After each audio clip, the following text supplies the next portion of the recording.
Welcome to today's coaching. I also thought I would make a YouTube video out of it, because why not? I know that there are a lot of Darius players eager to improve, and that there are a lot of people that want to get better at the game. So I was like, I will ask the person, aka Bandit Dragon, in the chat right now, if it's fine if I stream it, and if I upload it on YouTube. Other than that, this will most likely be uncut. So it's gonna be 2 hours of pure coaching, pure gameplay, pure information, because I think that the Darius players are starving a little bit in that term. There's not a lot of educational content or whatever or however, and therefore, yeah, I hope you guys enjoy this video. Let's get right into it. Hello. Hello. Oh, holy, what is that soothing voice? Damn.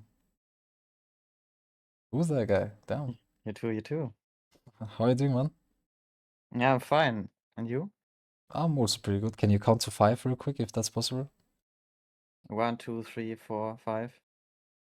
Alright, I mean, that should be pretty fine. I guess, like, if you would be too loud or too quiet, that people would raise their hand at some point. Bye, man. Thank God we found time for it. As I said, I'm sorry for postponing it a little bit, but Ah, don't worry. yeah, but still. You've been feeling good lately about the ranked. I see you've been picking up Darius. You let the Mundo go. Alus probably wouldn't be too proud of that one. How are you feeling Yeah. about it? Nah, it's fine. The thing is, I like playing both champions, especially if I'm not very confident in my playstyle. I think Mundo is less punishment than Darius, in my eyes. So also snowboarding is way easier with Darius, for sure. But with Mundo, you can also carry games, because if MET have 0% of health damage, it's very easy to snowball on these games, because at some point with Varmox, a Giant's Belt, you can snowball so hardly on side lanes that it's nearly impossible to stop you. That's true, Yeah. that's true. I mean, I see you didn't play too much, right? Like, of Darius in general, and I feel like you've been actually playing well too. I mean, I would just first of all like start into the chase game. I mean, usually there are always so many things to cover that like I always prefer usually that there are like two games. Like usually like one game where you feel like you kind of won lane, but you feel like you couldn't process your lead in a certain way that you could have won the game, or like you feel like you couldn't really snowball the way you wanted to. That's usually like a really good game, And other than that, it's usually a lane that is more common to be faced, and where you, for example, struggled. Like those are kind of the games I'm looking for. Since you didn't play that much, I mean, I see like there's the chase matchup, right? Fairly uncommon as well, but you're already like in Diamond 2, right? Or like Diamond 1 now, as a matter of fact. So, yeah, chase will be one of the more common ones if you don't ban it. So it's actually a good game to look at as well. So what I would do here is I would mainly look at the chase game, and then maybe like I would pick out another game you have there from like those 3 games you have, and then I would maybe go over mid game or like later stages. If that's fine with you. Yeah, surely. I have even won another game on my second account, Oh, okay. because I played Flex with some friends, Yeah. and it was a master lobby game, and I had the lead, and we sadly lost. Ah, I see. Okay, yeah, that kind of makes sense, yeah. We can maybe look at that as well. What elo was it, if I may ask? Master. Masters, The okay, I whole mean, enemy team was Master Diamond, I think. yeah, if you want, you can link me that OPG as well. Like, so I can look up the account in case the game would be Yeah. reviewable. Then I would say let's get right into it, alright?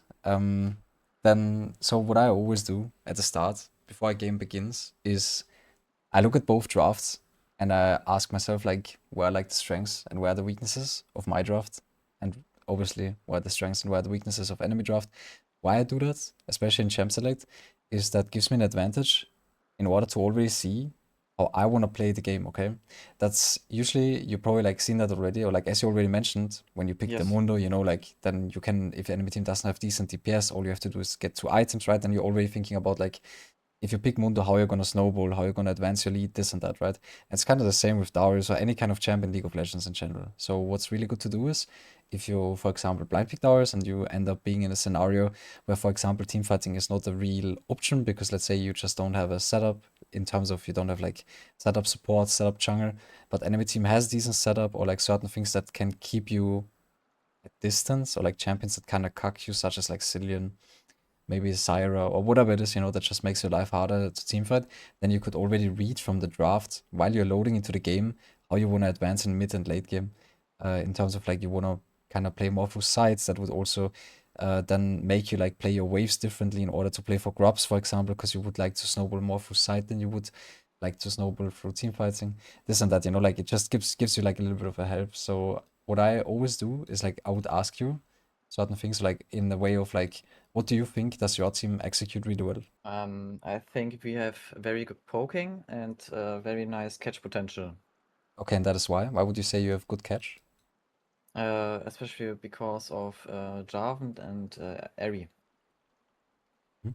Exactly. Ari with the charm, that is absolutely true. You have decent one target, means you can fairly well play as well for your reset, so catch is for sure.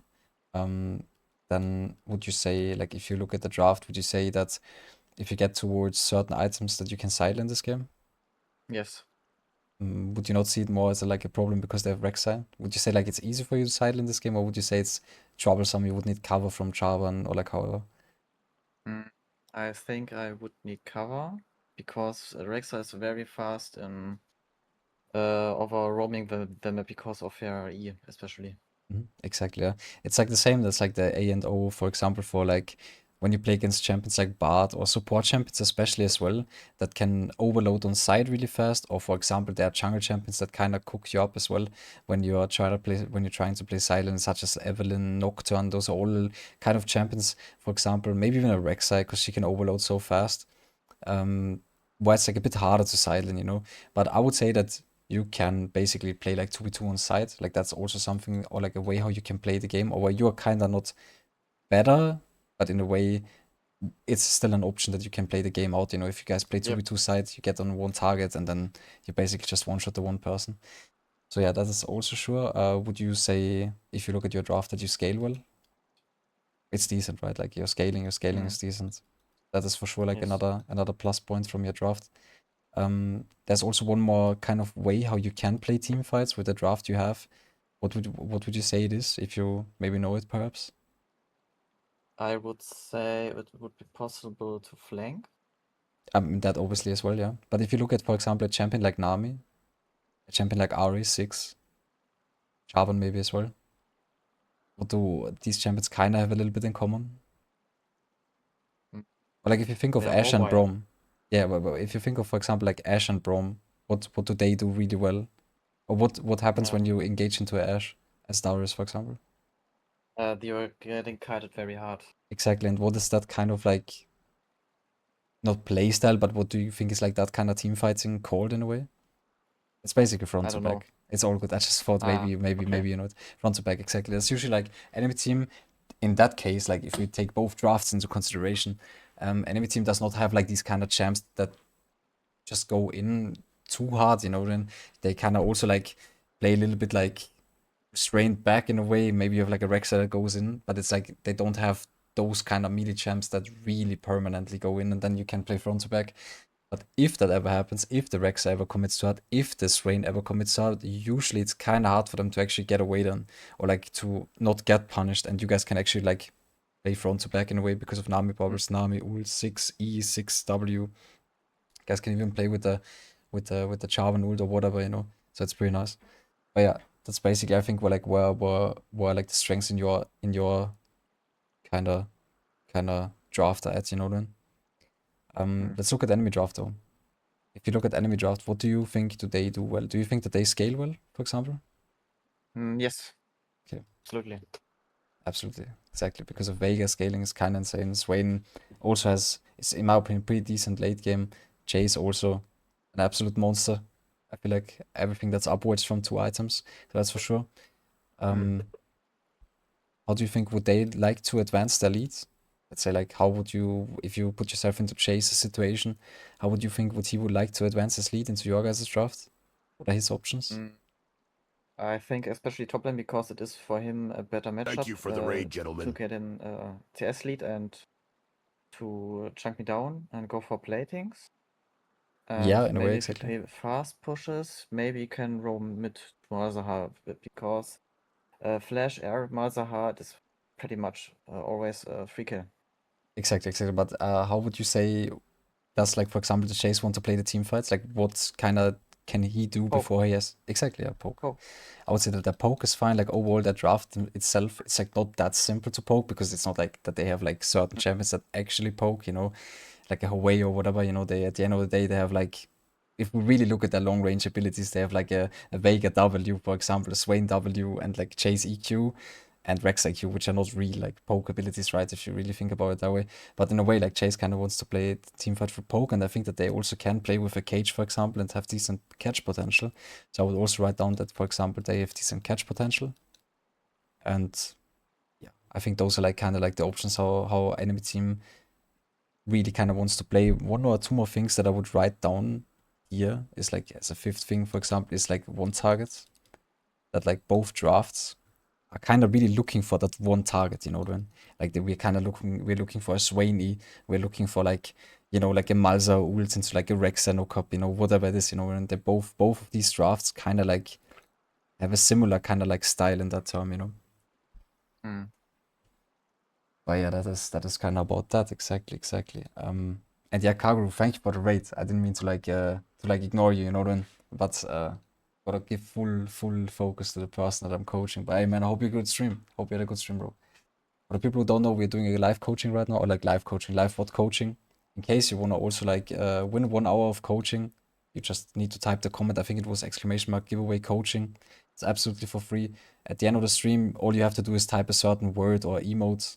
We will still choose, and then we're gonna give away 1 hour through Nightbot. So yeah, but I hope you had a good stream, man. Let's keep going. All right, then I would just start right into the game. Let me just explain you the chase matchup first of all, okay, before we really get like too deep into it, okay? Even though that sounds a little bit wrong, but you get the point, right? So Yeah, sure. chase matchup. Obviously, like if we look at both drafts, usually there are certain things that give you a lot of value in League of Legends. Certain items give you more value than others in certain situations, right? Pretty common sense. If we look at the chase matchups, chase matchup, usually you want to rush Tabi. That's really good, especially in games where it's double AD topset. Like in this game, we have Rexa and Chase. Tabi usually have even more value when it's, for example, like a Viego and the Chase.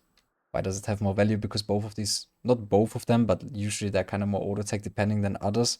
And since Tabi reduce, I think like 10% amount of the auto attack damage income on an auto attack, right?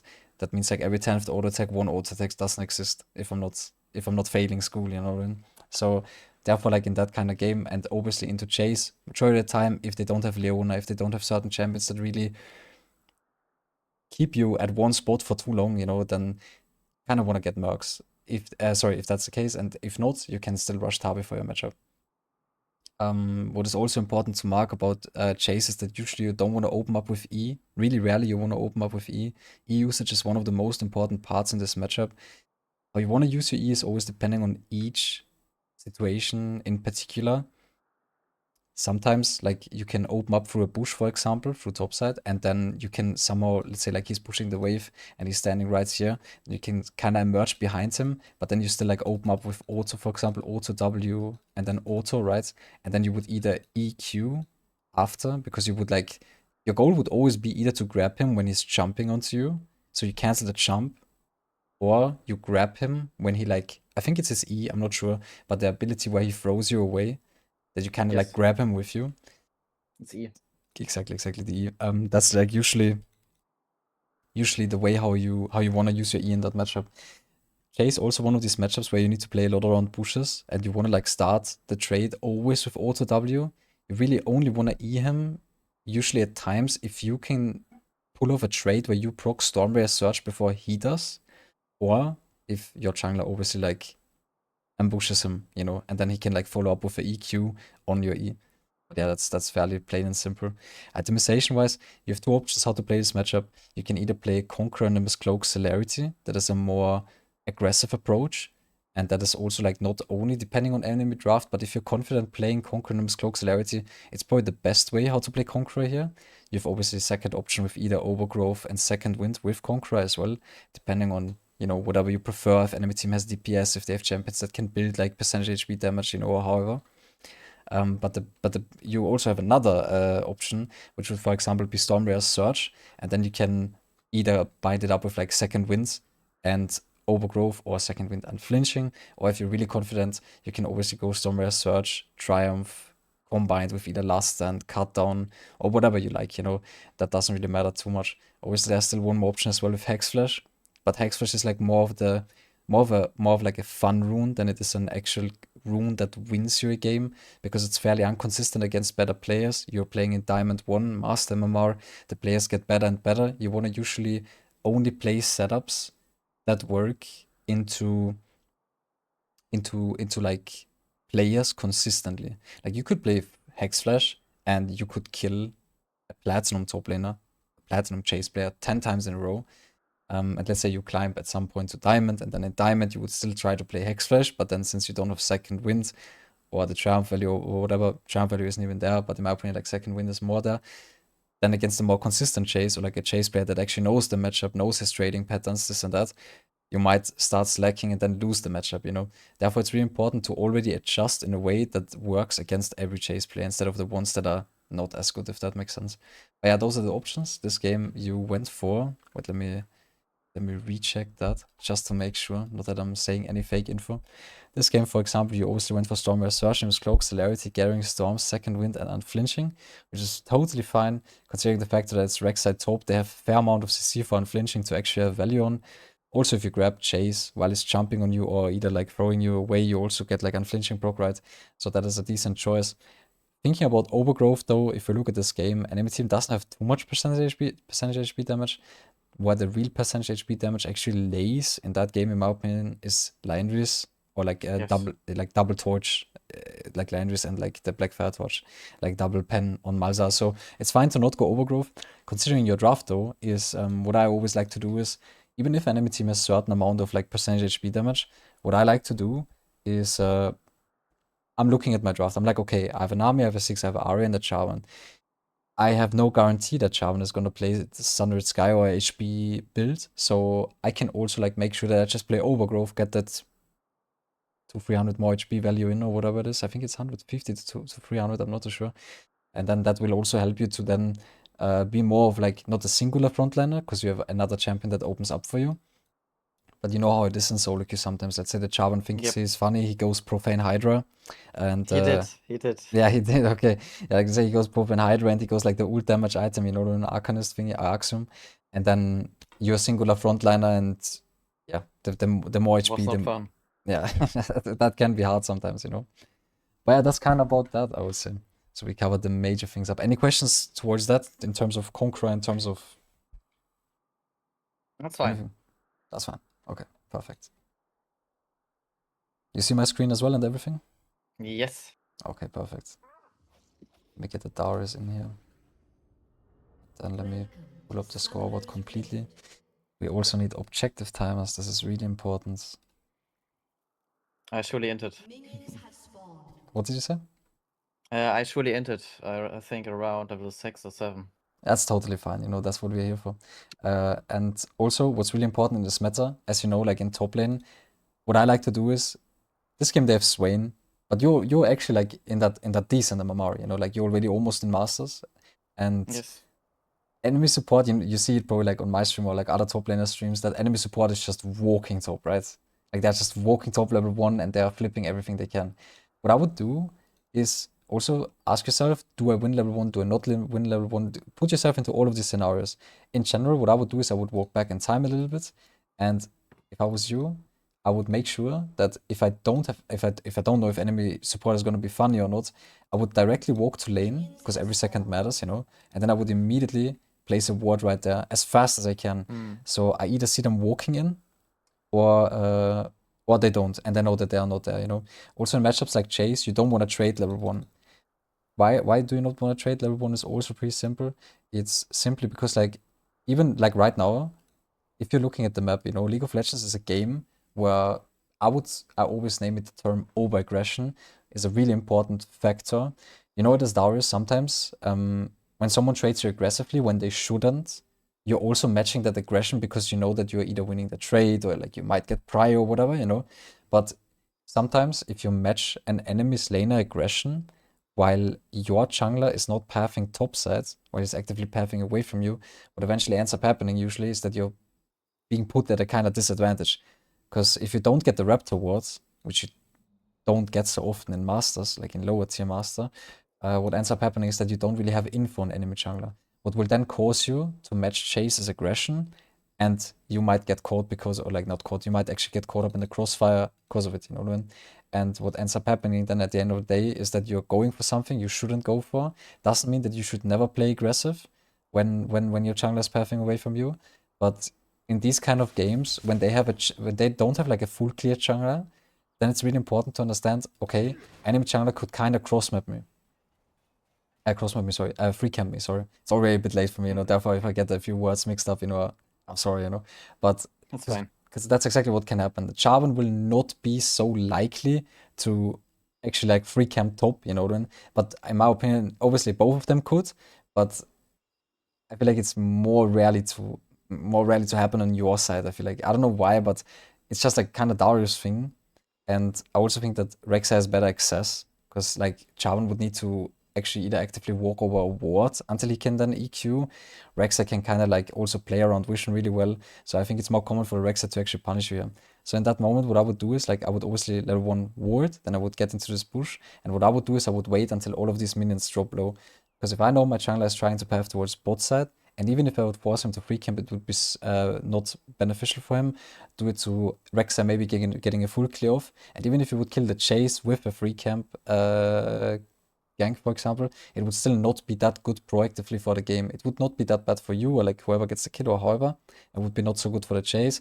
But usually you're the top laner, and that doesn't mean that your lane is useless. Your lane is super powerful if you get to snowball. But what's really important to understand is like your jungler is playing the map. You are not. If Rexa gets to full clear and double crab, he will have higher smite at certain moments, you know, that can then cause the game to go a certain direction. So what you should do in that moment is go into the middle bush, obviously ward at level 1, go into the middle bush, and then not show. Why do you not want to show on that wave? Until the minions drop low. Say, I think because that I'm not getting any damage from Jace. Yeah, that is obviously that is absolutely correct. Like that you obviously don't take damage, but what do you also think? Why do you also think it's good? Mm. What do you see? Because What do you see above the chase here? You warded, right? yes, he would. So usually what ends up happening is if you don't give your laner information where you are, then either you force him to also ward this bush. Usually you wouldn't need to ward this bush as a Darius in the early, but the reason why I said you should ward is because like enemy support is just doing some random shenanigans. But what happens is if you force an early ward, like a Chase, like a Vayne, a Varus, Cannon, all of these range tops, you get that early ward, you will not be able to keep track of your jungler. So if they don't have any info on Jarvan while he's clearing from top to bot in that game, which they don't know in that case, right? He will not have a ward, I think, to like actually like spot him like maybe for free camps or like after that, you know what I mean? Like he's actually gonna struggle. And if you then get one ward out and then let's say he has to use the second one as well, like in a weird way, then he's first of all not contributing to his team in terms of vision. Means there's like also like a higher chance or like less likely chance for your jungler to be spotted around top side. It's also for him to be a higher chance to die to your jungler. If that makes sense. So that is like Yes, that's basically why. And can all. Mhm. can I tell you my thoughts about this Sure, game? sure. If I would be the Jarvan, I wouldn't have started top lane, I would have started bot lane because in the early game you absolutely have not much kill pressure on bot lane. And if you play into top lane in this high volatile matchup, Jace versus Darius, and if he snowballs around me, it's likely higher to win the game instead of getting some small lead on bot lane because they are evenly scaling bot lane. In my eyes, if you understand Mhm. what I mean. It's absolutely, I absolutely understand your point of view. What is a really important part about League? I mean, I agree. You know, I agree with what you're saying. You know, I think that if you can get Tabi really early on, you can get grubs. You kind of give your six also more power to actually play. the game, you know, actually get like push and get plates, you know, maybe then get the early tier 1 bot side, rotate into mid, swap mid into bot after quest, and then get maybe like a mid lane tower, you know, get Palmer mid lane prior of grubs, absolutely. I also do believe that it would be the right play this game to play for top side. Issue is, there's like one thing that kind of plays against it. If Shaun would path top side for his first clear, that would always mean that he would either need to skip camps for Drake, I'm pretty sure, or he would just be too late for Drake spawn, I think. And in a game like that, when enemy team has like certain champs that really scale really hard, like a Veigar scales so incredibly hard, every Drake matters.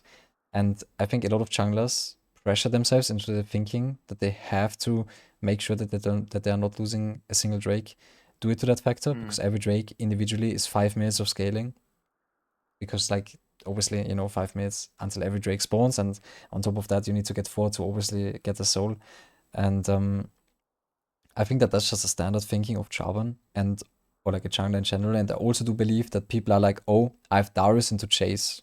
That's like, you have losing top in a way by default because enemy top had R5. And a lot of junglers are either like, okay, I let the Darius weak side because either he's winning or, you know, or like, I guess like he's losing, but then I might just not take, like, I don't have no trust into the Darius, so even if I would get him ahead and I would get him a kill, at the end of the day, he's into chase, so he might still lose lane, even though I'm playing around him, you know, and if you then lose Drakes on top of that, then that's kind of like a little bit rough, but obviously, yeah, grubs, like, in my opinion, pathing topside is the right play, because bot lane setup is not bad, but I don't know, you don't really win 3v3 both sides. You just don't. Like, you don't win 3v3 both sides because they're gonna have way too much HP, or like they are not really gonna kill one target unless they really miss positions. Obviously, depending on every situation individually, they could trade aggressively in the moments prior, and then they would be low enough that like the Jarvan could kill them. But yeah, in my opinion, he should path topside that game.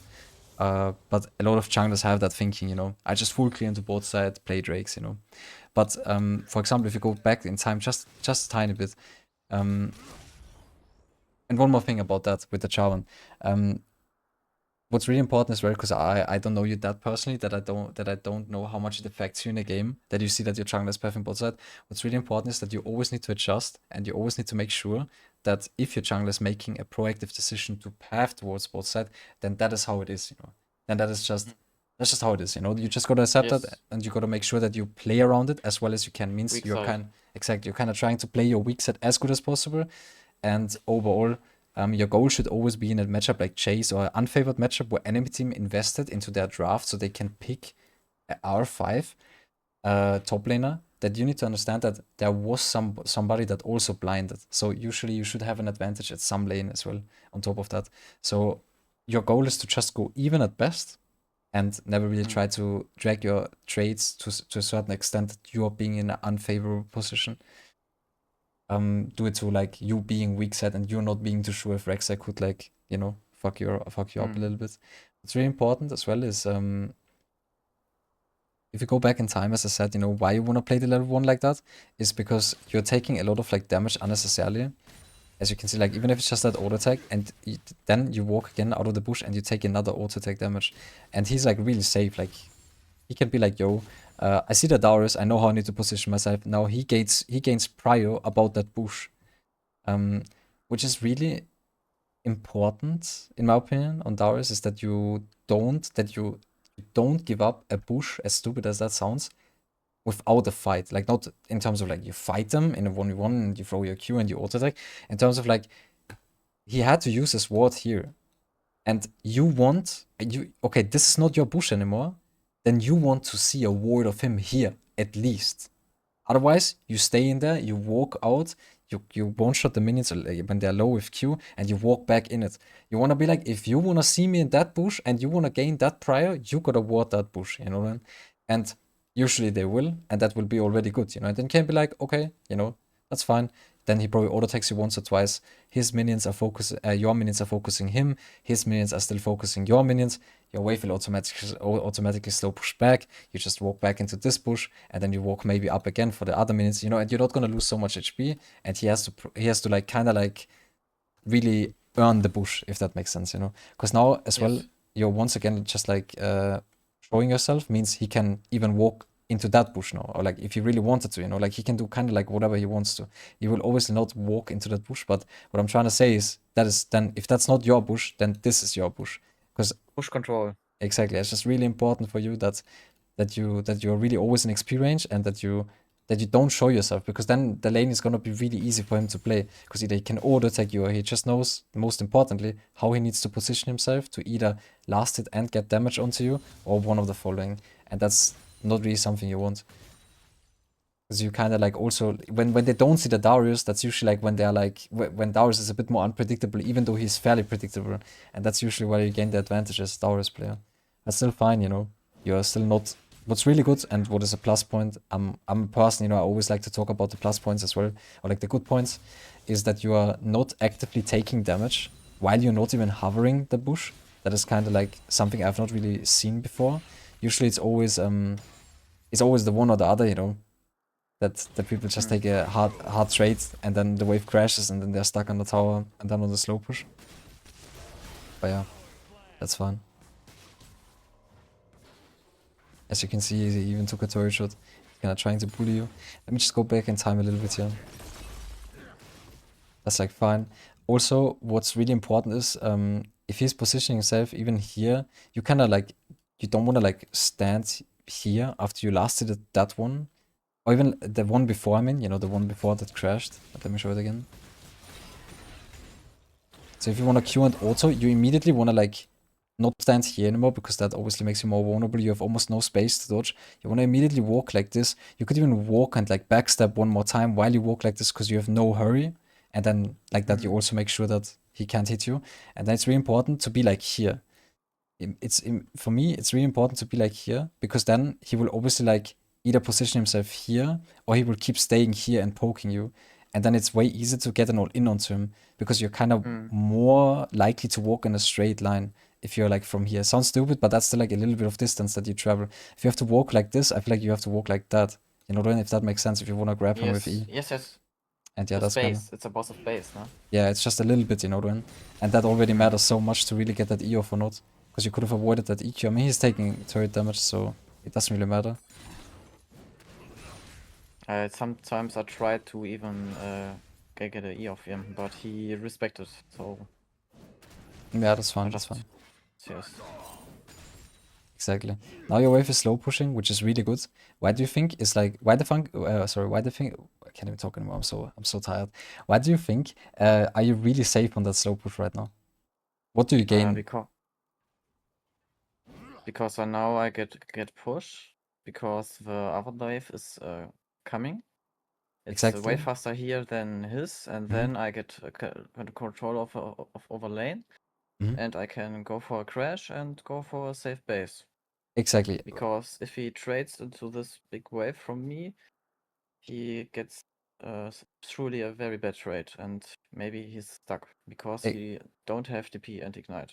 Exactly. Obviously, if he trades you in that wave, your wave is way too big, so he has to respect that. And what happens to your level? Now I get a level up. Exactly. You get a level up from this minion, and what eventually ends up happening is that you level 4 to level 3, the wave is too big, and you can be safe on the slow push. What's really important is, what I always do is, so after I lasted that one minion, that last one, you lasted it right there, what's really important to do is, since you have no clear input on where the Rex is, what I would do is, after that lasted, I would already have positioned myself like this, so I win time. Because I wanna last hit this then in that moment and directly walk towards the river bush, you know. I would directly walk to this bush, because then I get a ward, and either like I can even place a ward here if I want to, but or here, you know. I don't have. Oh, you don't I have. use the ward. Wait, when did you use it on? It's right there on the left bush. Yeah, I see it, but wait. I think I used it there because if he wants to trade out of a bush, the minion wave is following him, so that he can zone me off a wave.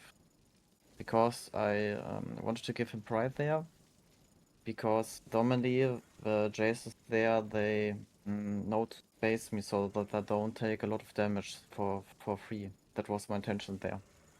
Yeah, no, I understand where you're coming from, but it's really important to not use the word like that.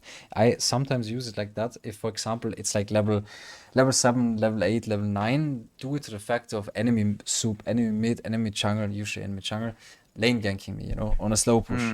When they are Yes. vulnerable, you always gotta ask yourself, like, is my enemy laner vulnerable on the slow push? If yes, then I want to ward in that moment when the wave is slow pushing, so I make sure I don't try to punish him while enemy jungle is there.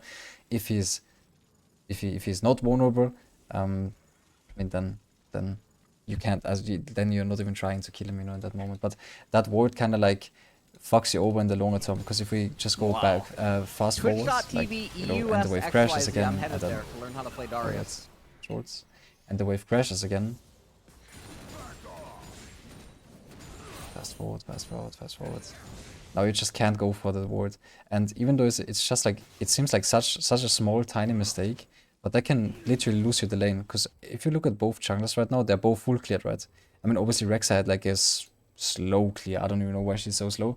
But a good Rek'Sai will be also on crab in a second. Either like he pathed bot to top, and then she just finished golems, and then she will be here right now, and then you might get punished, and then you die in the slow push. Maybe he's probably not gonna freeze it, but in other matchups they might freeze it after, yeah.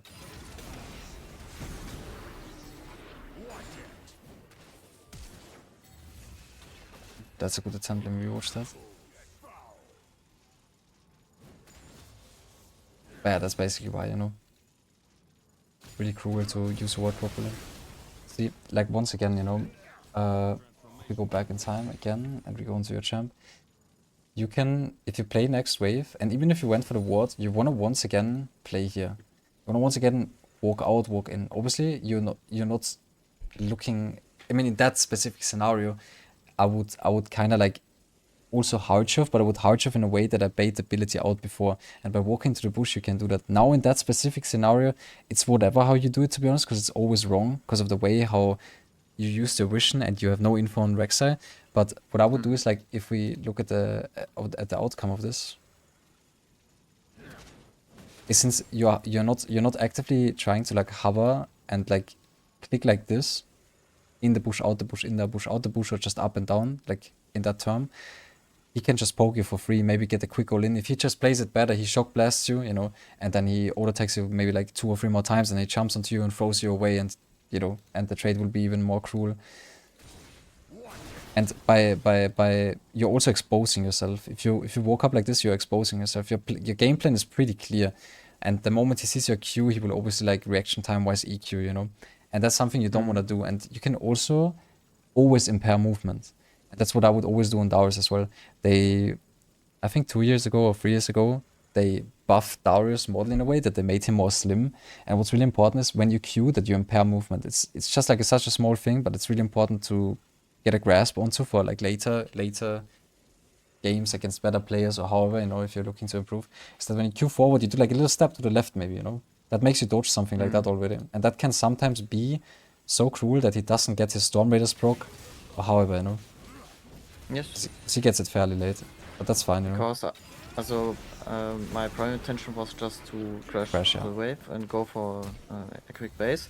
That he stepped into the wave was rather, I didn't expect that, so I got flash for free, and yeah, so I could even go base. But it's maybe it would be even better to do it like the lucky way. But I didn't thought that far, if you know. No, that's totally fine. It's also at the end of the day, you could always say it worked. You got this flash, like you still got the crash while game started, how the game started. But what's really important is that wait, let me make my chat a little bit smaller. I think it's a little bit in the way. Okay, that should be better. Yeah. But that's fine, and like that's okay. You're Moon Domain, usually you just walk up there, you face tank him like a chat, but that's totally fine. Also, what's really cool to see is that you actually like repositioned yourself after the hook. That's really nice.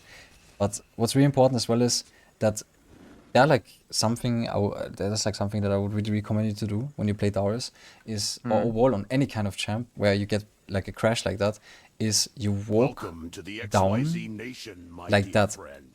after you get the crash, because you have two options. Sometimes you still have kill pressure because they need to stay, or like they are gonna hard shift next wave, or you're way more healthy than that, you know, and you fake base in a way, and then you can walk back into the bush like this off vision, and then they might think Okay. that you're there, you know, and you're off vision.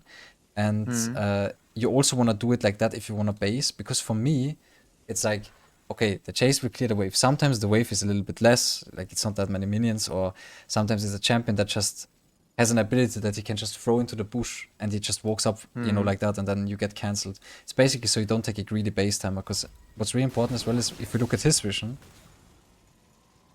say we look at right side, right? Oh, 4. Oh, there we go. If we look at his vision,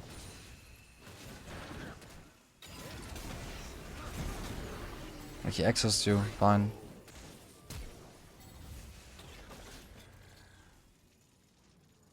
Let's go back in time a little bit. I need to do like free cam in a way, otherwise. How do you zoom out again? I forgot about that completely. Steuern, Shift and Mausrad. Yeah, that doesn't work for me, sadly. But it's fine, it's fine. I don't need it. It's not that deep. So as you can see, like now, he saw like the last like pixel of you was like walking like this. So it's 100% obvious that you're recalling here. But if you walk down like that, then even if they are standing here, usually you can walk down like that. And, you know, and then either you walk back into the bush and you can cheese him if you're healthy enough, or you just get your recall through without getting cancelled. Because in these kind of moments, it's just important that you really just get that base through. And if you don't get it, it's really bad, because he will just keep you in the lane. And then, yeah, that's not really what you want. But yeah, that's fine, you know. Itemization wise, you go for Boots Cloth. Oh, I don't even know how much gold you had. Okay, that was fine. I would also in that moment just get a pot. Because, yeah, I mean, you probably do, right? Perfect, perfect. But yeah, usually I would go more on about the wave states as well. But you already know a lot about wave states. You already told it in the first second. But I will just say it for the majority of the people, that if obviously if the wave is in his upper half, no matter if he hits it or not, let's say he's there or not, the wave will always slow push back towards the Darius in that case, because his wave is in his upper half, in Chase's upper half, and that means his next wave is first to collide. Means that that wave that is spawning right there has less travel time to the concurrent wave, that will then cause the red wave, right, the red side wave, to then push into the blue side wave, the next one. But yeah, just like as overall. But you already know that, you know, you're already advanced, because you probably watch a lot of Alois, so these kind of things. That's for example like good word. In my opinion, I would not word like that though. What I would do is I would just word here right now, because Rexa is more likely to, after it's clear, you know, since you saw him bot side as well, he died. What's really important as well is that you, if you see enemy jungler, that you really try to spot him and see what buffs he has, how much CS he has, and where he came out. Because if you paid attention to it, you would know that he started top side already, and that's why you would go for that ward instead of this one. Because this ward obviously seems a little bit like bait, because you get so much of the river, right? But in a way, you don't need any of that vision. That vision is completely useless. Even though arguably like Crab is up and bot lane, like both junglers were fighting on bot lane Crab.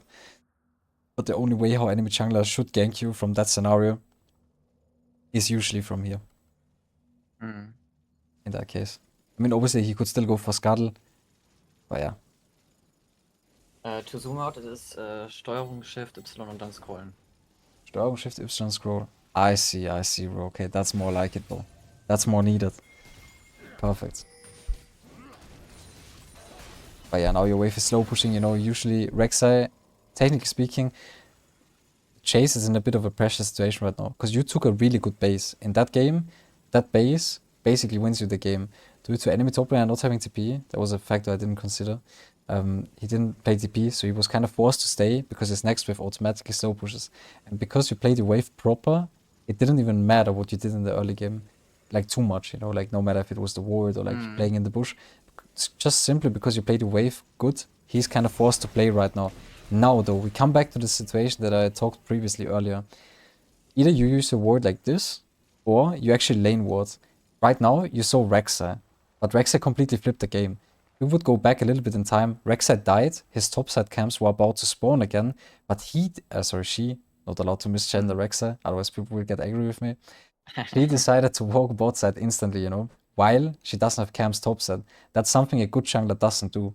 That's also pretty self-explaining, because then you lose tempo because you don't clear your camps on the proper timer, which will then make you lose just time overall and XP and gold, because you will delay the respawn of the camps. But yeah, still collecting that wave fine as well. And why I'm mentioning that is because you could kind of like in a bit of a higher elo game where the jungler would not flip so much, even though the chase is fairly low HP. There are like two options. Either your jungler would run through your lane right now with home guards, which he's losing because he's walking through the jungle. But a good jungler, like let's say both junglers are on like a master plus level, then both junglers out of base immediately run through lane. And they do that because the chase needs help to get the crash. You have obviously an angle to punish the chase. The Jarvan should recognize that Chase has to die on that slow push, because he's flashless and you have flash, and you are Jarvan, Darius, you know. Rek'Sai should recognize my Chase doesn't have flash, wants to push this wave. I have Cam's topside. I should cover him and maybe try to like make sure that he can crash it. Both junglers go for something different, and it's technically speaking good for both of you guys, because Chase kind of like doesn't get punished by Jarvan, and you don't get punished by Rek'Sai. So if Rek'Sai is there, I don't really think that they can kill you because the chase is but you would take a lot of damage, which then would result into you taking the wave and then recalling, and then Chase having tempo advantage because he's first back to lane, you know. So that's why, like, for example, that ward you did place there level 1 would have been really good right now, either in this bush or in this bush. And when it comes to like approaching a wave state, let's go back in time just one more second. What's really so important is about what's really so important about it is that when you're approaching a wave state like that, where he's kind of in a bad scenario, then you have like one thing that you can really do. And that is like once again playing through the bushes. Because if we once again go onto his kind of like POV of vision, he has no vision here, right? You could directly out of base walk like this, and then you're here.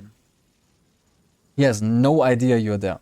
In his mind, you can't be there because you showed before, and at max you are here maybe. You know what I mean? Like maybe you're here. But he would never, and I promise you that. It works every time, almost in every game I play already as well, you know, no matter what elo. If you play around vision, you will get your hands on a guy like that, you know? Like in that moment... What did you say? It's OP. It's really OP, yeah. Darius is one of these champs where you really just gotta utilize that. And not only Darius, any kind of champ that has kill pressure in that moment, and that can walk through lane onto top like that, and just cheese enemy top laner, you will get a kill 100%. And technically speaking, the people always say, oh, it's a cheese. No, but it's just technically it's a really smart masterpiece, because you're playing around vision really well, and it's not a cheese, because if it doesn't work out, you're not falling behind, you know? Or like, you know, it's not a cheese usually, like in my opinion, refers to like, let's say you play top lane and you are Malphite, and instead of playing the top side wave, you walk mid lane and you kill the entire team. But let's say enemy team would not be that bad and they don't walk mid lane when you walk mid lane like that, and don't disrespect the Malphite move of vision, then you would, like, enemy top laner just pushes top lane and you will lose all the resources. The enemy top laner will get a lot of prio, a lot of tempo afterwards as well and onwards, and your cheese just failed, you know? If that makes sense in that case. So therefore, in my opinion, like, it's not really a cheese, but that's something you should do, and also recognize a bit more, because what happens is, once again, you're walking on lane and you show, and all of a sudden the chase is so safe again. He's just so safe again, you know? It's like nothing ever happened, you know, and he can just freely poke you again, you know. He even gets prio of the push if he wants to, even though he has no flash. Like, he's doing that without flash, you know. Obviously, in that moment, you should try to, like, grab him out of his jump, obviously, you know.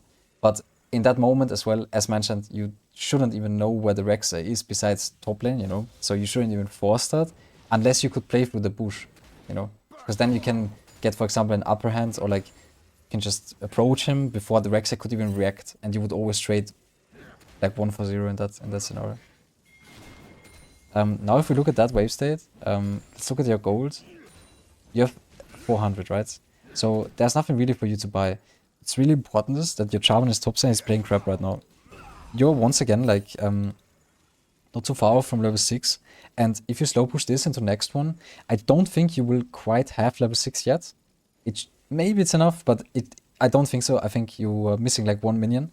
But still, what you should do is that once a wave state is like this, you should always just try to last it, because in that kind of moment, you're trying to make your opponent lose as much as possible.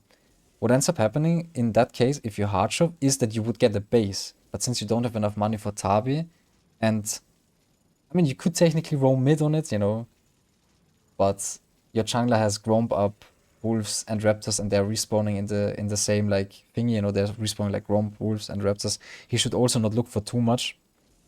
So there's not a lot of stuff going on, and therefore you should just last it here to make him lose as much as possible. What's really important is, if you hard shove, that you really hit all of the minions with Q. Or at least you position yourself like this, that all of these get hit, you know? Otherwise, you're hard shoving, but you're not in a way, you know? Not fast enough, no? Exactly, yeah. But yeah, that's fine. That's obviously like an obvious thing, you know? And I also am aware that like sometimes we all throw Darius Qs the way how we don't want to throw them, right? That just happens to the best of us, you know? That's like nothing too serious, but as you can see, if Chase would use his movement speed a bit better, like with E, he could maybe like even hold this, and then you would need to stay, and Rex says top, you have no vision on Rexer, you would die. Therefore slow pushing is a bit better. Because I think you would have maybe actually hit 6, yeah, you would have actually hit 6 on it, because it was Ken wave. I wasn't thinking about that. So if you slow pushed, you could have even baited with level 6 in that case. Yeah.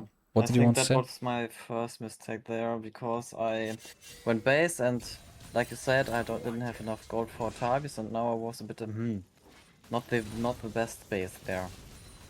Yeah, no, I mean, technically speaking, I don't want to like down talk, you know, there were already multiple mistakes, you know, no matter if it was level 1 ward positioning with pushes, the way how you approach the wave under the tower, the way how you position yourself on the tower, the way how you used your E, you know, there were multiple things, you know, obviously. I'm not saying that you know, but it's really important to really not downplay these things, because they really make a difference, you know. Also, that's one of the things as well, like, that will take time on Darius, is that if you go back in time on that trade, I hate this, that the camera always auto-directs, but that's fine. Is that obviously like this game looks completely different if you play through bushes, but in terms of trading, if you WQ, and you can always like take this as well, if you're slowed by a champion, no matter if it's a Mundo Q, no matter if it's like a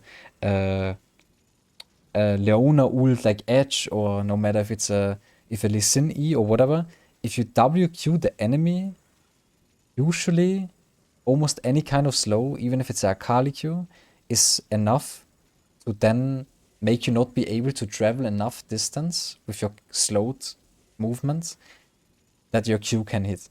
So it's really important that you just know before like somebody slows you, that you really are a little bit more, that you just kind of either wait to slow out with the Q, or that you press ghost on it if you have it, or you reposition yourself with flash if that's the case, you know. Because like now you don't have Q anymore, and you didn't auto W because you had to insta W because you wanted to hit Q, and you got scared that he otherwise like ease you away as well in the trade, and then your Q won't hit. Therefore, it's really important that either you stop him with your E, obviously, in the jump, you know, as previously mentioned, which is hard to do, like it's absolutely not an easy thing, or you just try to like play out the fight more with your auto attacks until the slow is done, and then you try to E him into Q. That's usually the best thing you can do. Because now you, for example, you missed your Q, you used your E to not dodge any kind of damage of his, and you're basically just running away, and now he throws you away while he already kited your stacks for 2.5 seconds, and your stacks will just run out. Unless you take a risky flash on him, which you kind of should have, and the problem is like your Stormware Surge already procced as well, so you couldn't even like flash ult him there, even though it would like, if you flash ward ult for example, which you don't have a ward, but even if before he goes into the bush you flash ult, then you won't get the movement speed of Storm Surge anymore, and I'm pretty sure like at this point, you know, because you missed first Q, you're gonna die. Also, you didn't use pots in the trade, which is also really important, and I use it after. That's fine. Okay, yeah. And it all begins with like, and that is the crazy part. As crazy as it sounds, all of this begins because you're approaching the lane like this. If you approach the lane like this, let's look at this vision, okay? And I can promise you, even though this minion is there, you can get into this bush without being seen again, you know. And that's like something Okay, that crazy. that's we can check it, you know. I'm pretty sure even though this minion is there, if you walk on the edge, it should be really close. Wait, sorry. Oh, wow. Yeah, you can get into this bush without being seen. 100%. Even though this minion is there, and he could even walk up like this. He could walk up like this. And you would still be unspotted, yeah. But you need to know how to walk in these scenarios. Because you probably get like level 6, I think, as well. Yeah, I mean, Yes, I will. with the cannon, you know, you can either snipe the cannon with Q, and what happens usually in these scenarios is that these minions will drop a bit more low, next wave will arrive, and then you Q all of them, and then you're basically almost level 6, or you get a really good trade. What's really important is if you play Stormraider Search Darius, is that you play through short trades. From so far, what I've been seeing from you is that you kind of look to like install in, you know? You kind of look to install in. And that's okay if you play Exhaust, because you can mitigate the damage, and with the damage mitigation, you can kind of make sure that like you can all in, but in that matchup you also want to run Ghost, in my opinion, or Ignite, because I think Exhaust is fine, but I think that you need to be able to win that lane with Ghost. Can't play Ignite because I feel like Ignite gives you more kill pressure in that matchup. Same goes with Exhaust, but Exhaust usage is kind of hard to learn. I think you are doing a good job with it, but yeah, I just think Ghost in these kind of drafts, if you snowball, no one can kind of stop you. Yeah, that's fine, you know. Just so we go back, you know, and you see as well that, like, you know, the way how you approach the lane and stuff, you know, just makes it really easy for him, from his POV, you know. Like, not to down talk your Darius, but I don't think a lot of people would struggle into this in that moment, you know, if they are Chase, you know. And that's not even like to say that, yo, you're not good or like you're bad or whatever. That has nothing to do with that. It's just the way how you approach it. And that's something that can be fixed really easily and really fast. But you need to really be aware of it in the games, and you need to always remind yourself that you need to watch out for these kind of things. And then you're gonna fix it eventually. And you're also gonna be more creative in the way how you approach the lane. And then you would not be in a losing scenario right now. You would have probably even killed him twice already. If not once minimum, but you would obviously be more healthy in CS, you would be more healthy in like gold department, you would be more healthy in XP department, you would have way more options of prior. Enemy chase would have way less gold because you wouldn't get these pushes with the with the plates. And yeah. Now for example you end up hard shopping again, which is alright.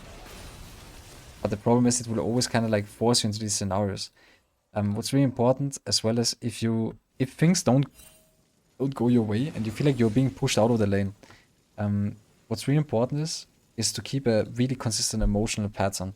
And that's something a lot of Darius players struggle with, is that you feel like you're kind of getting like by the chase right now because you had to recall in a non-dominant fashion, you know, and he basically, you know that he has more gold than you, he got the plates, you know, and technically speaking, right now he's winning lane. But what's really important as Darius as well is that you need to snowball through either small leads, and even if you're even or behind a little bit, don't stress yourself about it. You should never stress yourself about it. Like something like that, a push like that, only happens because you're like, fuck man, the chase kind of like got like 2 plates and I lost the wave of XP and I'm behind in XP and gold, and I'm kind of losing lane right now, and Chase gets 1 item, and he gets Humos before I do, because I have to go Tavi, and then I'm outscaled, and then he wins lane anyway. You know, but no, you really don't have to. No matter what scenario you're in, no matter if enemy jungler ganked you 3 times, no matter what, like, no matter whatever happens, what matters is that you really keep a cool head, and that you really only do what you are allowed and what you're supposed to do. In that moment, if you go for that plating, and the Rexa is once again a little bit better, then I mean I think was she dead? You would probably die on that. Like she would recognize, oh, alright, that guy is hard shoving, and then that guy's just clearing really slow. Never mind. I mean that guy, the thing is like that guy already griefed his own gameplay so much, but still in other scenarios, if you show yourself like that, you're way more vulnerable not only to your laner, you're also way more vulnerable to enemy jungler. And then every trade you take, every HP you lose, even though you get the honey fruits in the river, everything you do, you give more windows to enemies. And it's really important to never give windows to enemies. Because that first reset you did was absolutely crazy. That almost won you the game by default. And now you're just ending up, you know, like dying. And the thing is, all of this could have also been prevented by like, instead of putting the wards here, that was once again like, since you knew where enemy jungler was, how he started and how he was pathing towards certain lanes, you would know his respawn timing. Like you know that he has red buff up by now as well, you know, because you would know how your jungler pathed and how enemy jungler pathed, and you saw him on crap, you know what I mean? So therefore you would technically know that his red buff is up, his golem's up, you know, this, that. So there's a high chance of him being top and that ward just having more value than this, unless there's, I don't know, there's this ward is only good for crap in my opinion, or I don't know, when that ward, that I don't know, that ward is a bit of a bait, because this ward is really good, for example, if you are the one that starts grubs and let's say you hard shove top wave and you walk down and then enemy top jungle sub walks from top side down to the grubs, you know, then this kind of ward has some value. But usually, even though it looks so inviting because it gives so much vision, it kind of isn't that great in my opinion, especially in these kind of champs. And if you ask yourself more that question where enemy jungler could be, then you're also more aware of these things. A really simple rule that I follow in high elo is whenever enemy top lane is on a slow push, whenever he's on a slow push, and I'm not sure where enemy jungler is, then I'm not trying to punish him on it, you know? And then that will already cover up so many mistakes just by not fighting that and by not dying to that, that you're gonna be fine. Like simply. Usually, dying to a gank is never really that bad. Unless you really die on a slow push or your wave is frozen. That's when it becomes to be a little bit, you know, but even if you die on a freeze, usually after the freeze, at least they shove. And then the wave state is either neutral or it's slow pushing back towards them. So yeah. Yeah, that's okay, you know, it's just minor mistakes that can be really easily fixed. It's like, once again, you hard shove this, but this time around, it's good. The reason why it's good is because you're losing lane and you're having prio for grubs, if you want to, you know? Yes. That's something the Chase can't offer, and that's something the LxVer respects in that moment, because they went for you, and they don't have like the ability to then contest the grubs, which they respect. But still, it's a valid factor to push here or hard shove here, because you want to have grubs for prio. You want to have prio for grubs.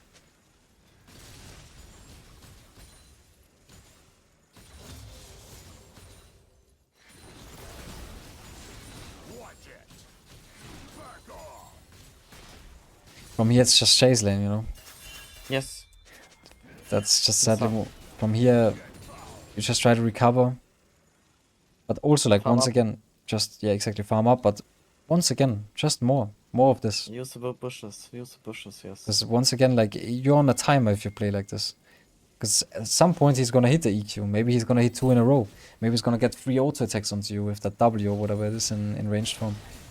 Then you're just on a timer. So I would always play with the bushes.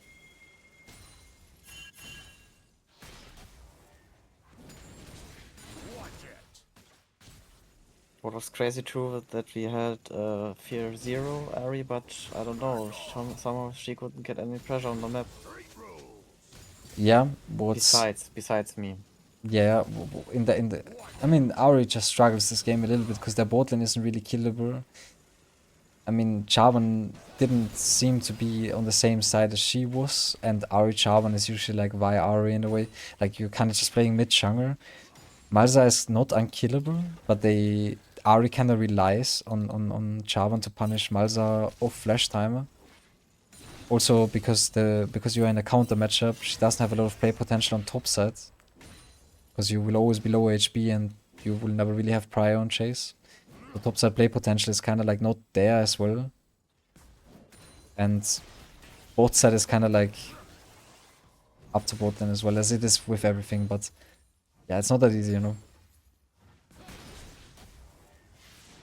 And if you think about it, like, okay, the R is 4-0, but the Malza is 4-0, right? 0-0-1. They're both on the same items almost. The Ari only has a significant gold lead of 500. That's like the dark seed he has there, Oh, it's basically. crazy. It's just That's not that crazy. much. You know, they're both on Malignus. That's probably due to like her losing plates, I guess. Maybe she missed a few corners, Okay. cannons. This, that, you know. So yeah. Obviously she has boots advantage, you know, but they're basically the same strong.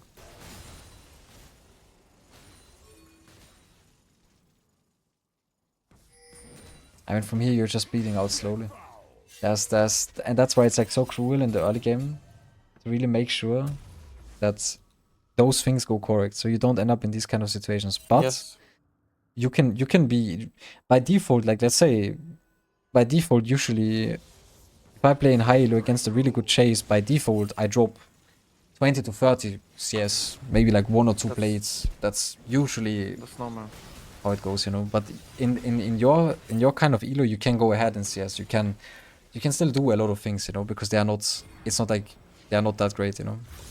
That was a mistake because Okay, yeah. the Yeah, the V worst. is also a ping. Emote. I Emote. set it as personal ping. Personal emotes or?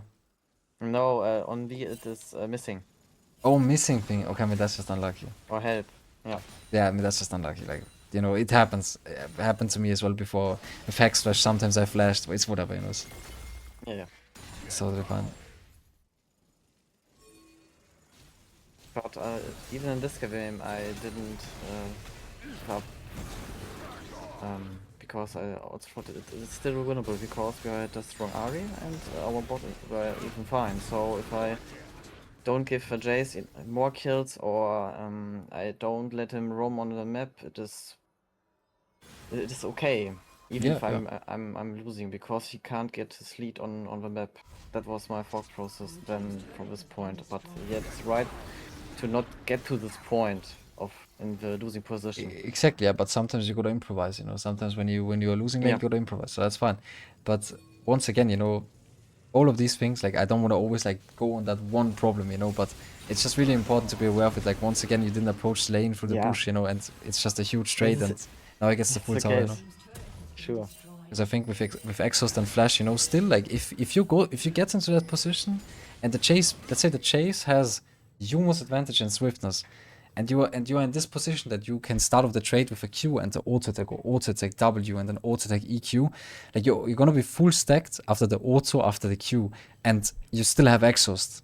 Or like in between you have Exhaust, there's no way that even in that scenario the chase can ever kill you. Like you're always forcing once again flash for flash, or you actually kill him. Which I think you do with flash exhausts. You can still win lanes so hard. But yeah, it's just a bit unfortunate. But that's fine, you know, we're like here to learn, and those things that they're just really, really important. Technically speaking, the start of the lane was good. Like the first reset, like was totally proper. I didn't see the backside. It's all good, it's all good. It will land to it will get you a reset, you know. Perfect, perfect. That's 2 kills, you know. Oh, the mouse. Oh, hell no. Yeah, I just get. That's okay, you know. Should have obviously went down, you know, out, but that's okay, you know. Like that's fine. You know, you still got 2 kills. It's totally okay. Because the thing is, if you go down, you can actually insta base and then insta run top lane, and you will just gain so much tempo again for your team. Because then what eventually ends up happening is if you don't die there and then you go top lane after, is that once again the chase has to walk top, and chase obviously has TP advantage in that moment. Then because you TP'd on mid, but you will still drag him to the lane that kind of like lost against him, you know, and then that usually means that your team is in a favorable scenario because they can fight a 4v4 instead of a 4v4 with people that are even to ahead, than to instead of playing a 5v5 where there's like, for example, you with like less of a what can I say, with like less gold than the chase. That's fine, you know, walking top is the right decision. If you play Flash, Exhaust, Flash, Ignite, it's really important that you understand as well that some objectives don't need to be fought. In my opinion, it's a really good decision to not fight that objective, because if you end up getting this Drake, sorry, if you it's so late, bro. I'm so sorry, bro. If you decide to actually go for a top lane turret and enemy team gets the Drake, they pay a high price. They pay for like it's even the first Drake, and it's a Cloud Drake, which is pretty good for them honestly, and it would have been good for you too. But they would pay an entire tier 1 for like, you know, Yes. for the first Drake, and therefore the cross map is really good, and that's basically what you call a cross map. But you probably know that as well. Basically, a play on the other side is not playable or available for you because you don't have ult, you don't have flash, you don't have exhaust. Certain abilities are missing that need to be done and need to be held for a certain fight. Then you obviously go for a cross map. Now you force STP again. You got 2 plates. That is a great recovery. In that game, why would you choose Cloak over QSS? I didn't thought about it, if I'm serious. I thought about it if then the time was where I had 4 items, but then it was way too late because they had the Merza. Why didn't I go QSS? No, I mean, that's fine, you know, like, absolutely okay. The thing is, QSS obviously, it gives you a bunch of MR, which is great. Cloak is obviously, in my opinion, Cloak is probably the most valuable MR item there is, because it's 850 gold, you get 45 MR, nothing gives you that value. Nothing. Crazy good. It's crazy good. I really like it because my thought process was to go for Force of Nature because they're getting a lot of dot damage. Yeah, I mean, Force of Nature is overall a good item anyway into this draft because they have triple AP both side. And yeah, basically their only 80 damage is coming from the top side, Chase and Rexer. So Cloak is for sure really good. But yeah, QSS because of Malza, you know, because you're a singular frontliner. That is just the biggest issue in these kind of games, but that's totally okay. Also, another factor that is really important to respect and learn on Darius is you need to kind of like get a feeling of when your team is winning a fight, when your team is losing a fight, when you are too late to join to a frame. Oh, this sound is not good. When you're too late to join to the fight, and when you would still be in time. That's something you can learn over time, and therefore it's totally fine to still walk on a mid lane wave where you shouldn't. But at the end of the day, it's just losing raw tempo and time. So what's really important to do is just to be like, okay, I will be too late. I just walk top lane. Oh, they will ping me then later, maybe, you know, because they thought I could have joined, but you know you couldn't have because you can't fly. You're Darius, and therefore, you know, you should have insta walk top lane. Because what happens is that you lose your home guards if you walk through the jungle, obviously, and you will always still be able to catch this wave, but you would be way faster, you know. Like that wave would have been already gone, and then maybe you could have looked with Jarvan to contest him in the bush, even though he has a water. But you could have still looked for crab, maybe, you know, or you would have already hatched of this and then looked for crab, you know. Now you're like a bit too late, you're on crab. Enemy team was a bit faster on lanes, you know, then, you know, they would have maybe contested that crab or like however, you know, just for future, you know, not. I obviously like coaching is also about like really specific scenarios if you review a game. But in my opinion, it's important to like really also like see the brighter picture of what's gonna happen in like other games as well, or like in a more standard setup.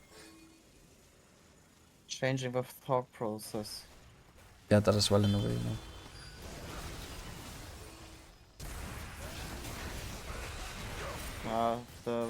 I thought that it would be a good case because my Jarvan and Nami they're top lane, so I thought that would be fine because if they were there or coming to this point, we could contest them because I know Martha's bot lane and Swain and Veigar were mid lane, so I thought we would be 3v2. Yeah, no, that's fine, you know, like your Chow and your Nami shot top side, but do you see what he's doing? Yeah, he's using the bushes. Yeah, see, because like if for example, let's say he would be like right there, or he would be like here right now. Obviously, it's a bit of a different scenario because you know, but in a way, like he was also earlier there before you had vision in that area, you know, before you walked there and you could see if you could collide into the bush from like here, let's say. But he already used it to his extent, you know. And obviously his Rexa is earlier there, and it's already like a later stage in the game, you know, this that. But it's technically speaking the same play. If he was here, like this would not work maybe. Okay, maybe it would still work, you know, because Rexa would tunnel like this, but in different scenarios it wouldn't. But yeah, that's a little bit unfortunate, yeah.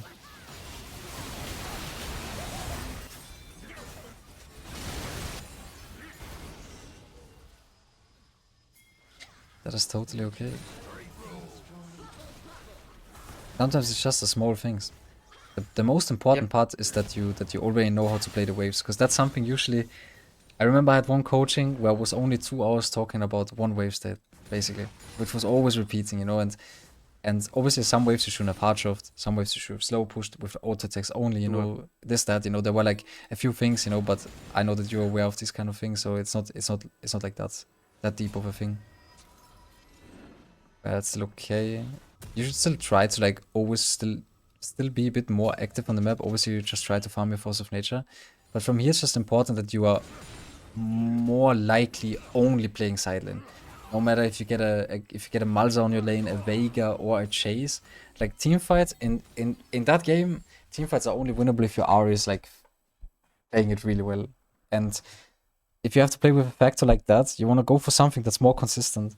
What is really consistent is that you always take something, or like, how can I say, you always take a trade that is more likely to get you back into the game. If you always push a side wave, it's more likely to happen that the chase might be having the overgroup syndrome, as every top laner has, that he's like, damn, my team is kind of like, I'm scared that my team froze because last game my team threw, you know, like, however, and then he starts to, then, you know, then he starts to overgroup to be more there at every play, because, like, I don't know, by the way, the TPs, the unleashed TPs are bugged in Spectator. Sometimes it shows that you have them and sometimes you don't have them while it shows you have them. But you know how it goes on top lane. Sometimes you don't have that unleashed TP, and then you're like, okay, it would be the proper play to push one more side wave and then move from the side wave onto mid, but what if enemy top laner just roams there? Because, for example, like, this is what we were talking about earlier. Your mid laner dies, okay? The chase over-rotated, it worked, they got a kill. Why would you walk on mid lane here? They will not try to siege at tier 2. They will at max, maybe they go Nash, but I just don't know if you have the TP right now or not. I think you have it again. I didn't do the calculations, I'm not sure. But you should have it, because look, 16, yeah, you have it. Look, this is when you killed Demon mid, so you have it for sure. But yeah, you know, so it's really important when you have TP that you're like kind of like more, okay, they lost the fight. If I'm there, nothing will happen anyway. Malza goes bot lane, pushes the wave. I answered, for example. Or you could also say you insta walk bot lane there. I mean, I guess if it works, it works. It works, you know. Yeah. Oh, it's good if it works, you know. It's a good cheese. Or like, not a good cheese, but you know. Look, like you're almost getting 2 kills. Boom, never mind, you get 2 kills. Massive, never mind. I take everything back. I walked into it. That's fine. That's fine. You know how it goes when you get the reset. You know what I mean? When you get the reset. Yeah. You want to do the thing, yes. Yeah, no, that's fine. You know, it's still like, at the end of the day, honestly, I would have walked bot there, accepted my fave, shoved 2 waves, you know, this and that. But the thing is, like, look, it works in a way, you know, and I think it's a good play. You get the shutdowns, but this is like the same thing as like Malphite doesn't push the side wave, walks on mid, kills your entire team, you get Nash.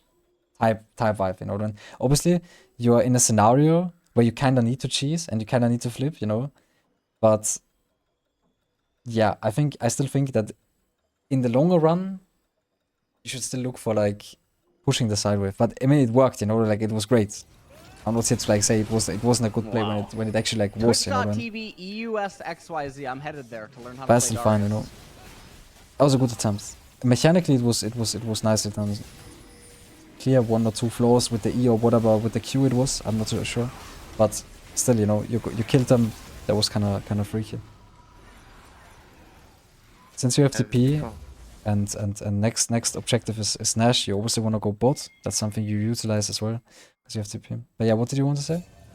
Because what I wanted to say was, because at that point we need to try something, because if we are still going even, they are still in the head point. Yeah, so we are still losing. So at some point we have to try something. Yeah, absolutely. Yeah. But I would have still like, for me in that case, it's like, okay, it's the second Drake. I don't need to necessarily flip. You know, I don't need to necessarily flip. I can keep my sums. You know, like obviously in that scenario it's a bit different. But for me it's like, okay, I will probably try to recover. I will try to get my level 16 before Nash, before they like threaten it. therefore would click bot lane, go for the more guaranteed play. But in some scenarios, I also do flip a lot. Or like flip, you know, like I also go for these things because it's otherwise a helpless or like hopeless scenario. But yeah, in my opinion, It's a safer way. yeah, it's the same way. Usually, like they say, that works in 1 out of 5 games, and in 4 out of 5 games, going for the bot wave is the right play, you know? That makes sense. Yeah. But it's still fine, you know? You got another shot on mid. Didn't even need to use your flash because you used it. I mean, you don't have it, but that's still great. Wait, how did... Sorry, I need to watch that again. How did you get a kill without using your flash? I walked mid lane because I thought they were fighting there, so I thought I would Yeah, okay. kill there. I know, but Marza was like diving or like, I don't know what was going on with him. Hey, that's fine, that's fine. That's still good. Still massive, honestly. Okay, okay. I thought that then Ari would kill him there. Yeah, whatever that was. I mean, it was a solid attempt. But see, like, Ari once again lost her flash, which is an important cooldown, you know, for like either next Drake or Nash spawn or however, I know. But wait, and wait, what's going on in chat? Wait, what is that? What is that argument? I gotta join in. There's some beef going on right now. Like, I don't know what's going on right now. Oha. Who the fuck? Yo, guys, you guys can I try like to keep it more respectful. And by the way, thank you Nobi for the 31 months, and thank you entering as well with the 2 months. I appreciate it. Bye. You guys gotta keep it a bit more respectful, you know. It's fine, you know.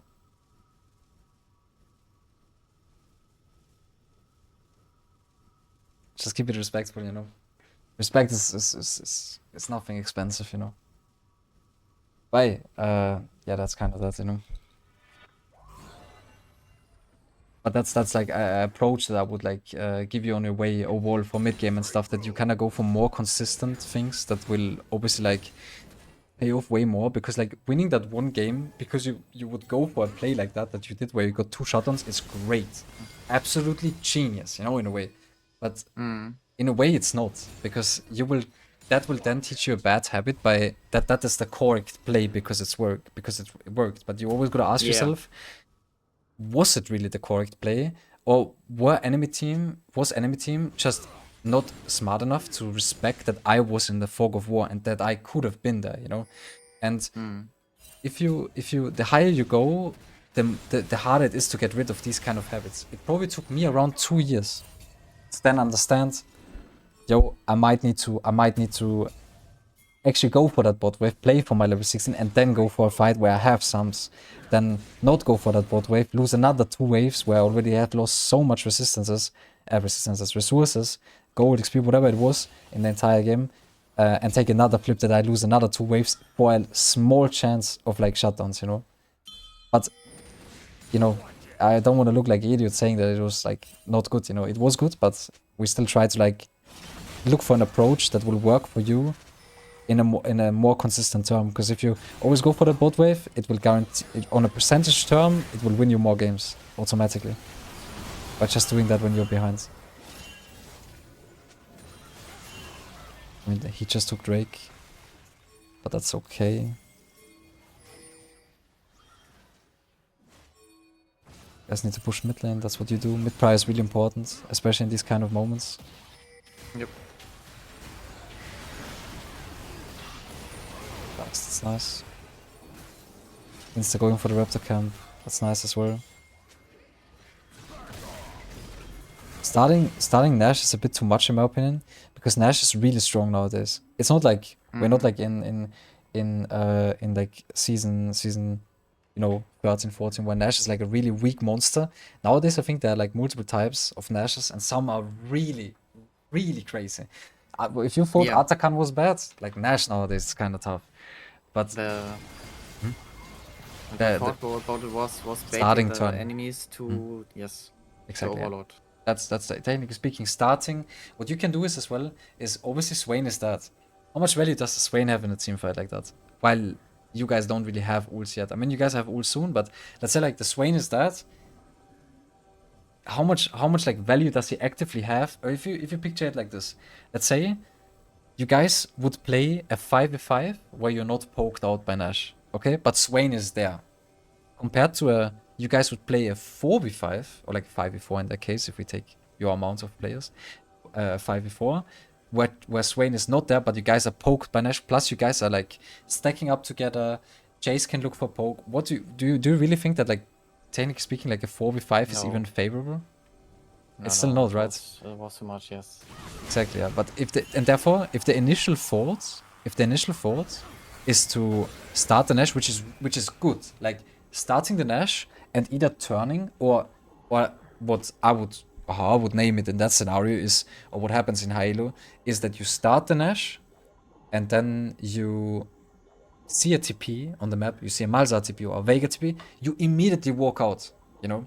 That's what a lot of pro teams or like a lot of pro players do, especially when they are ahead. That's how people pull the trigger on Nash.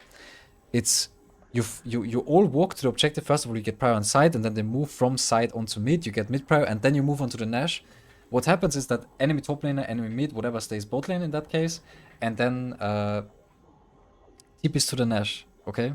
And then they can just walk out, and then the laners that overloaded on the Nash and forced the enemy laners to TP in that unfavorable situation go then on the lanes again, because then they will have TP, the ones that started the Nash and baited the TP, and the ones that had to like TP onto the Nash don't have it. And then all of a sudden you can do the same play, but this time around you have the TP, you know what I mean? And they don't, so you can just go on site, and then they can never even, like, technically speaking, contest Nash properly.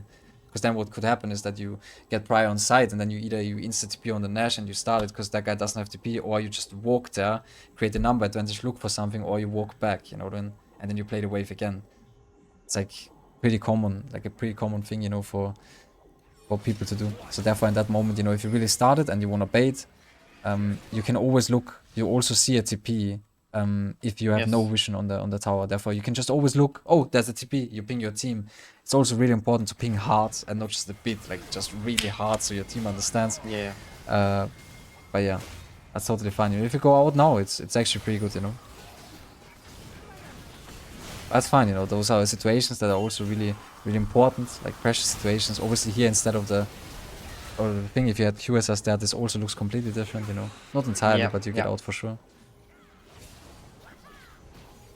Also really good that you are adjusting. What you can do is, in that moment, you can get double Q here. This is something I like to do. Is either I auto-take the Grom, pull the Grom to the blue, double Q, and then another Q on the blue after, or I auto-take the blue, and then I pull the blue to the Gromp, and then I get double Q on Gromp and blue, and then I get one more Q into Gromp. That's something that you should also utilize whenever you can, because it gives you just an enormous amount of HP. Yes. Wait, I will need to time out. Yo, guys. I said, like, bro, you guys are still yapping, bro. Like, no disrespect, you know what I mean? No disrespect. But you guys need to chillax a little bit. Therefore, I gotta give you both of you guys 3 minutes. I don't know who's right, who's wrong. It's not about who's right or wrong. But just like, keep it respectful. No one is low elo. That term doesn't exist, because no one in our chat room is below level 30. Therefore, just relax a little bit, you know. It's okay, it's fine to disagree, you know, agree to disagree, totally fine, you know. You guys can wrap it out in DMs, this and that, you know, but this is a chat room for everybody. And yeah, I didn't even know that you guys were chatting that much, otherwise I would have already done something about it. Now the game was cooked. Yeah, overall, you know, the game was already like fairly hard. I think that engage is a decent try, you know, but at this point, I think It's over. there's not a lot you can do anymore. You're just simply outscaled in that moment. Thing is, even in drafts like that, you still have like kind of like, maybe you get a magic charm, or like, I don't know, you know, like a really good Jarvan flag and drag and then into ult, or like you find a catch or whatever, Yeah. but it's really uncoordinated in diamonds, go master. Therefore, I mean, Jarvan even steals it. That's not bad, you know. Jarvan somehow even steals it. It's hella difficult. Soul is about to spawn, you don't have sums. It's just really difficult for me. Just hard, yeah.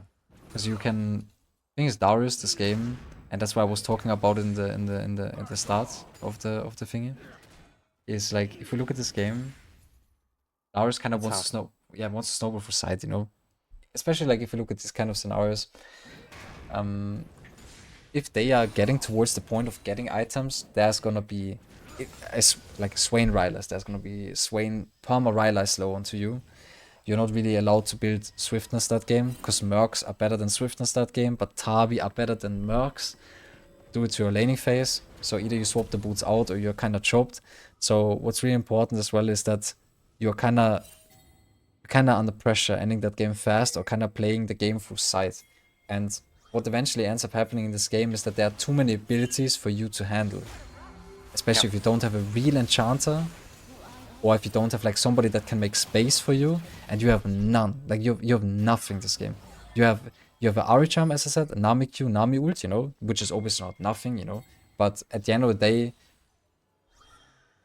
playing against a late game Veigar, against a Malzahar that is almost full build, against a Rek'Sai that plays Conqueror while you don't, and has like kind of like a Conqueror type of build, just becomes really hard, you know. And having a 0 HP Jarvan because he decided to go frozen hard as well into like triple AP draft just sucks, you know. And like that just sucks. Imagine if I don't want to blame it on Jarvan, but if Jarvan has Black Cleaver, Sundered Sky that game, like Black Cleaver, Sundered Sky, Spirit Visage, and then he has like Frozen Heart, for example. I'm not here to blame anyone, but it's also important to give insights on that.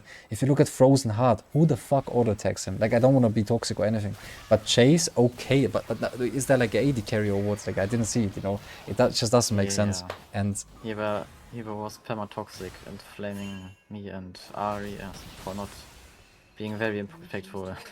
yeah, you know, obviously we all made mistakes that game, you know, but the problem is the game is just super hard from your point of view, and that's why I'm pointing the Jarvan out, because if Jarvan just went a more bruiser-like build to make more space for you, at least that, but not even that, because Jarvan will get as well to a point of time where he can't play with that item build, even if he played really good.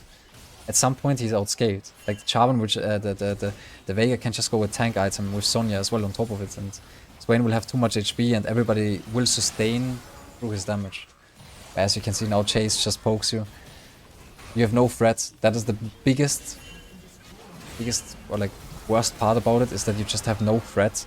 There's nothing that ever gets onto the Chase, and if there's ever anything that gets onto the Chase, like Jarvan for example, then he would need to not have flash. On top of that, there's so much self-peel tools like a Swain E, like a Veigar E, Malzahar ults, Rek'Sai knockup.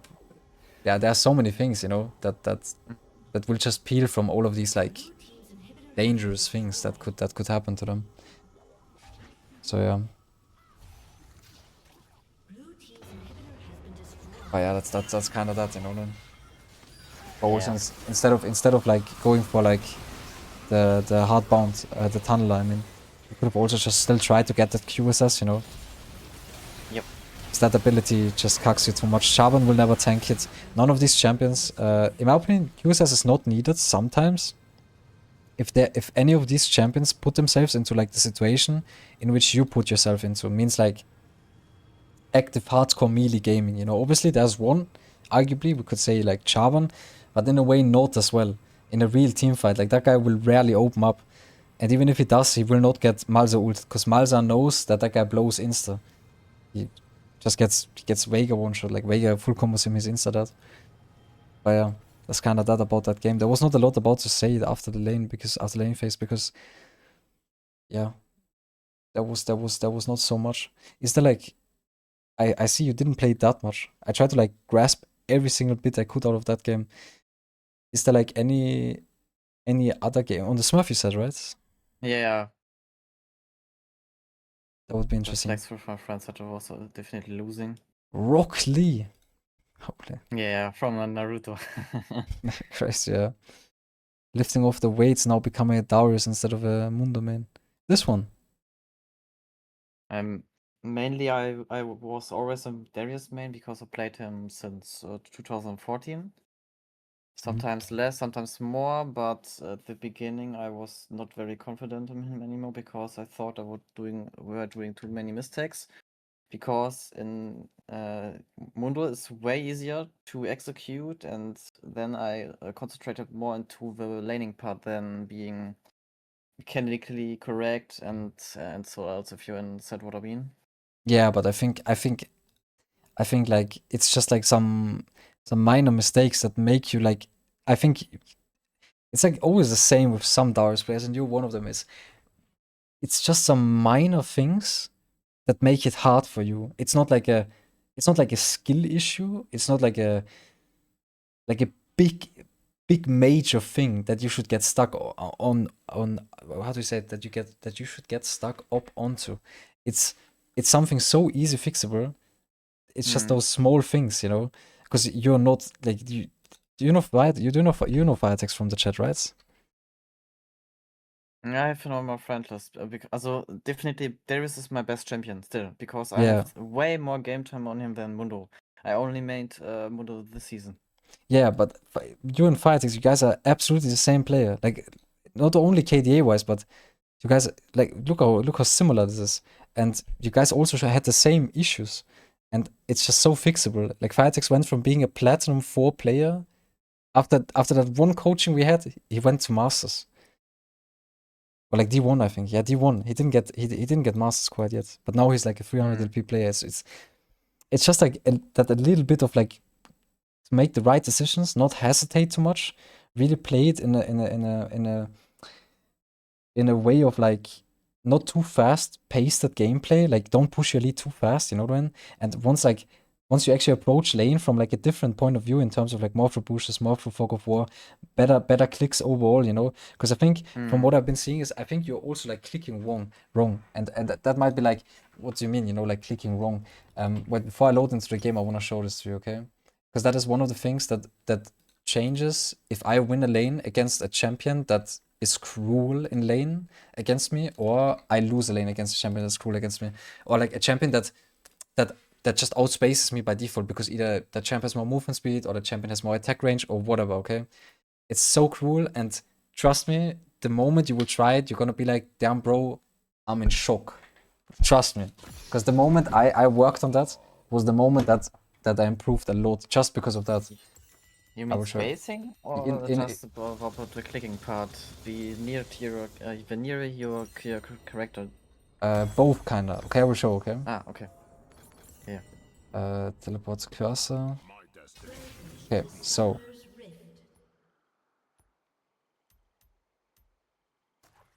So if you look at Darius, right? And overall like where my cursor is, some people they have the problem that they don't, and this is always like a big controversial part, or like a lot of people are always like, what does my DPI have to do with my gameplay and shit like that?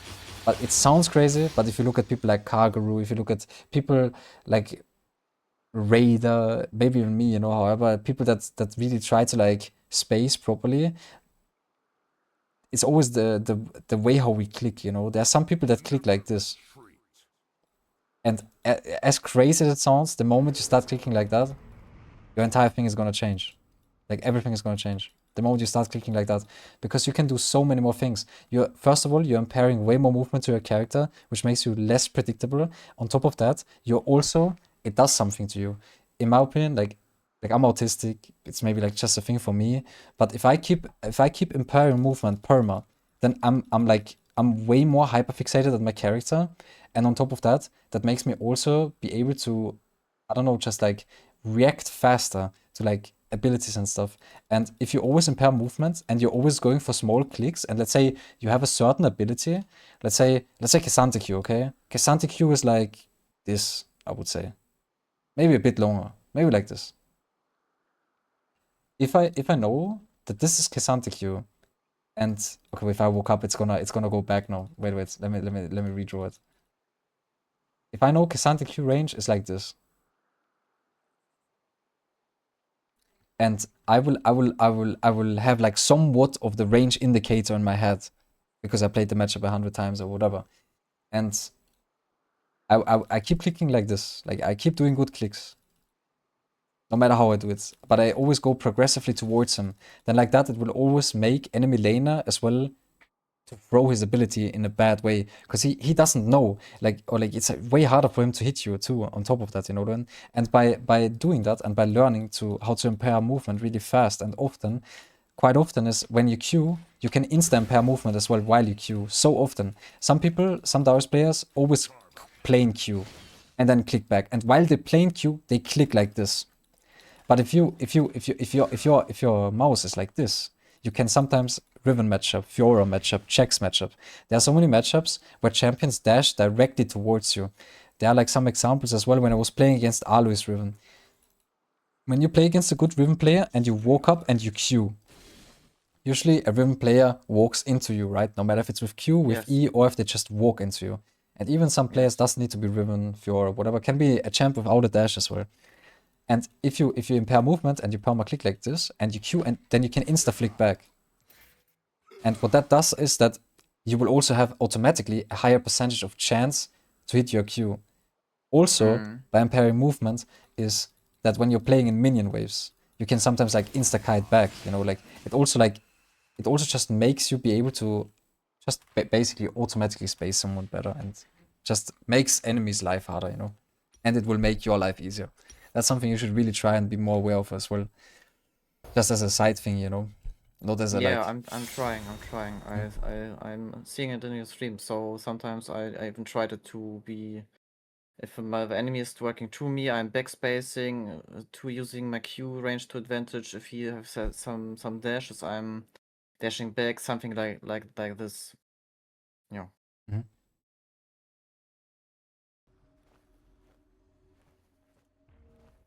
Yeah. Wait, I didn't even know. Did I show... Yo, chat, did I show in the stream what I meant by flicking the Q? Or did you guys have the in-queue scene?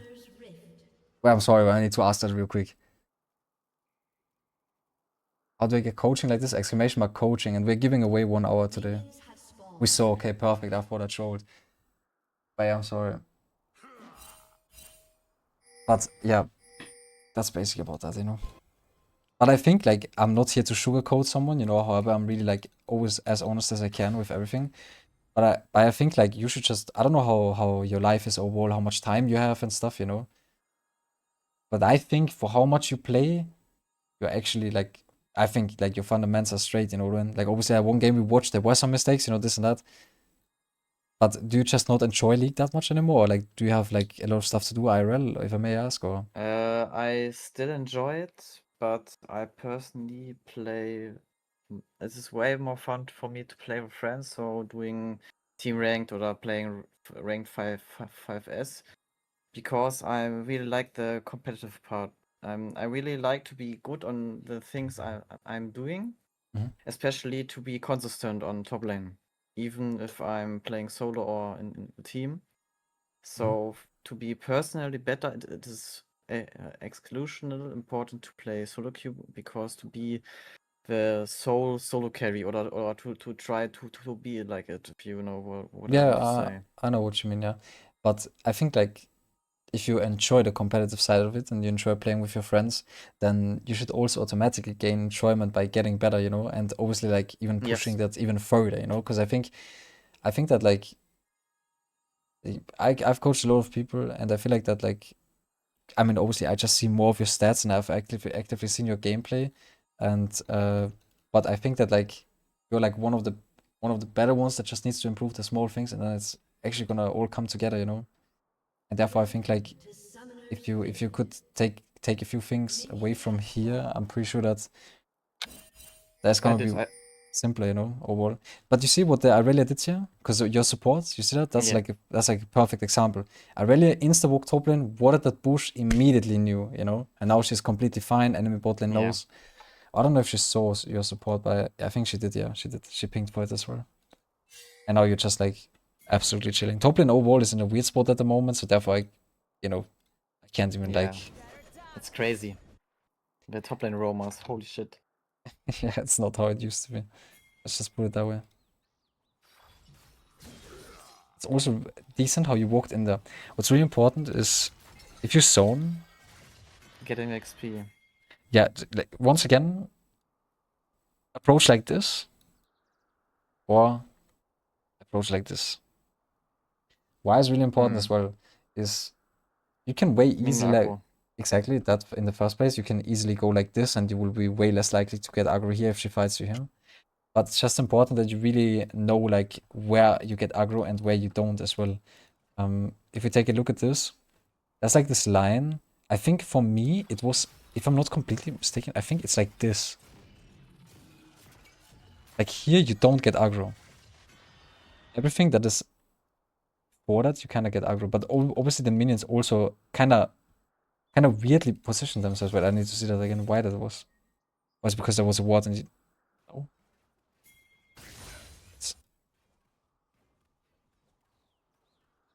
That one minion randomly. I don't even know what happened there, but that is not how it's supposed to be. But that's okay. So now you just didn't play with the line, and then what ends up happening... I mean, the minions reset, which is great. That's great. But you need to make sure that you get the XP. And that's fine. Like, once again, I would probably like FF this minion, and then I would just walk more aggressively here again to make sure that she loses more. But that's okay.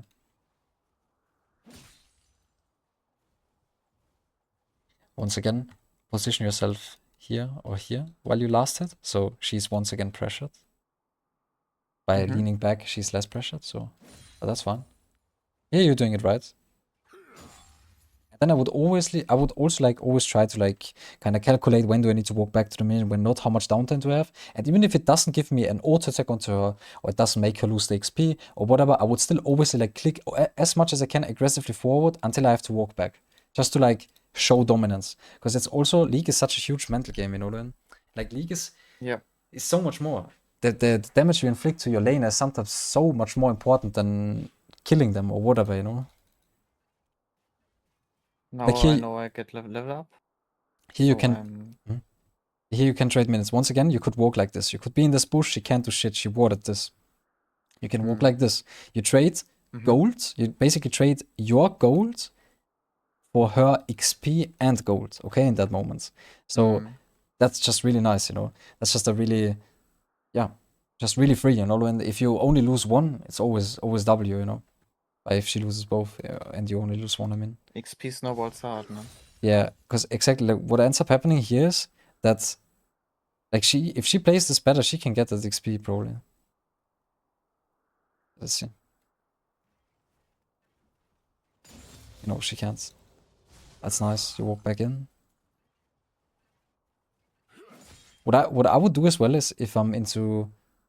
Okay, you play Conqueror this game, that's fine. I mean, this game Conqueror is good. But into Aurelia, Stormrare, Surge, Flash, Ignite is also explosive. Well, I didn't talk about the runes, by the way, this time around, and what their draft does, so I will summon it up real quick, okay? So, let me drink something first, before I die off first.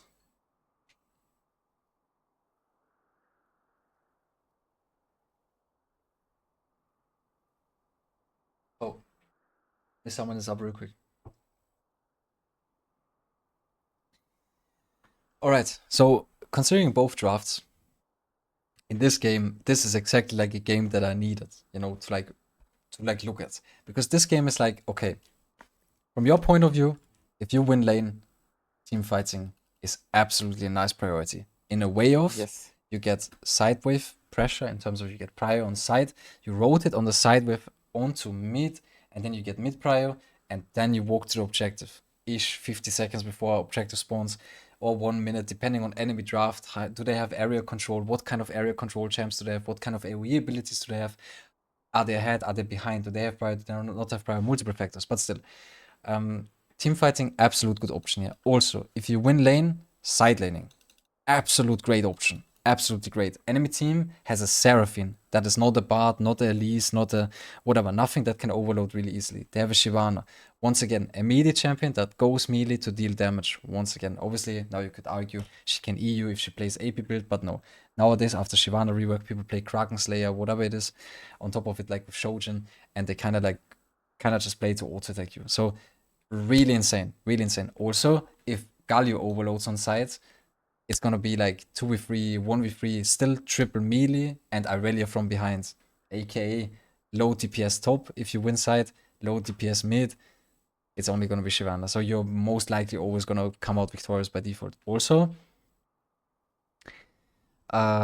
what's really important to mark is you go ahead in lane, no matter if they put Galio into you, no matter if they put Irelia into you, you hard win. Means your mid lane can lose, you can win, you can go into Galio, your mid laner can recover into Irelia later on. Also, Irelia doesn't play TP. You guys both have Unleashed TP. You get Unleashed TP. What do you call it? Advantage, because she needs to use it at some point, or like you just can hold it forever. Means you can also form number advantage, you know, obviously on side as well. But that counts in for every game where you win side lane. Also, yeah, that's kind of that, you know. So therefore, that's really good for you. That's how you can play the game, how you want to play the game. If you win hard and your team is losing, that's usually the question I get asked the most. Like, what do I do if my team is losing and I'm winning? Do I just only play side or not? That's like always depending on the game state itself and the way how the game evolves. Sometimes you lose 3 Drakes in the span of like a second.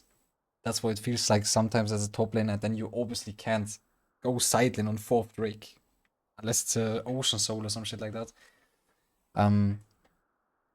So yeah, but as I said before, if you can't play the objective, do it to your setup, do it to major abilities missing, do it to flashes missing, do it to whatever it is, you know, they are being first in the area with fiddlesticks, for example, and you can't enter or whatever it is. Then you just can't play it, and then you cross map, basically, you know, as mentioned before. But yeah, that's kind of the way how you want to play this game.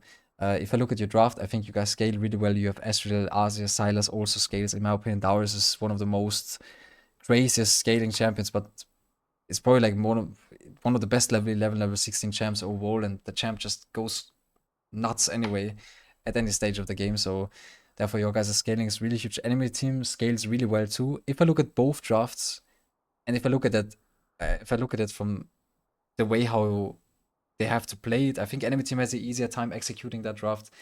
Because your team, you're kind of Ezreal, you know, you're not like that real DPS AD carry that auto attacks, and like, you know, like obviously you can get a lot of DPS out, but that kind of depends on the player. It's way easier in my opinion to execute a Sivir at a certain level than Ezreal. So therefore, having Sivir Seraphine with like double Bruiser and Galio kind of protect the AD carry kind of draft, all they need, if Irelia somehow snowballs, the game already becomes hard, because Irelia would be able to make up till the points of like Sivir having 2 or 3 items, and then Sivir is back in the game, and then it's a bruiser with Seraphine, and it's just a bit chopped.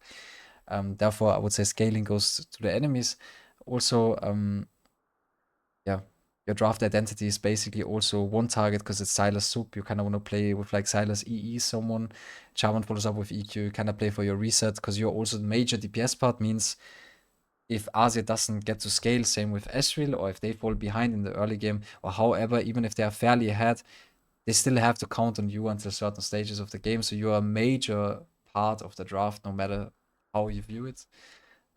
If I look at the enemy team as well, I think that they kinda have like a front to back kind of style draft with like Seraph and Galio. Those 2 champs are kind of like nice to like kind of just pinpoint that one champion and then kite out and then slowly like play back in, you know. And therefore, I would say enemy team 5v5 is a bit better, because it's easier to execute, in my opinion. Like, it's just way easier to execute. Charvan ults someone, Galio ults on top of it, Charvan can play, you know. It's basically hardest Charvan counter, I feel like. Because that guy can never go in. Because if he goes in, he never gets out. And then there's a Seraphine as well. So yeah, those are those things. I would say both drafts do good. Let's see how much more we can get in of this game. That's fine. Only last hitting is good too. Why do you think only last hitting is good?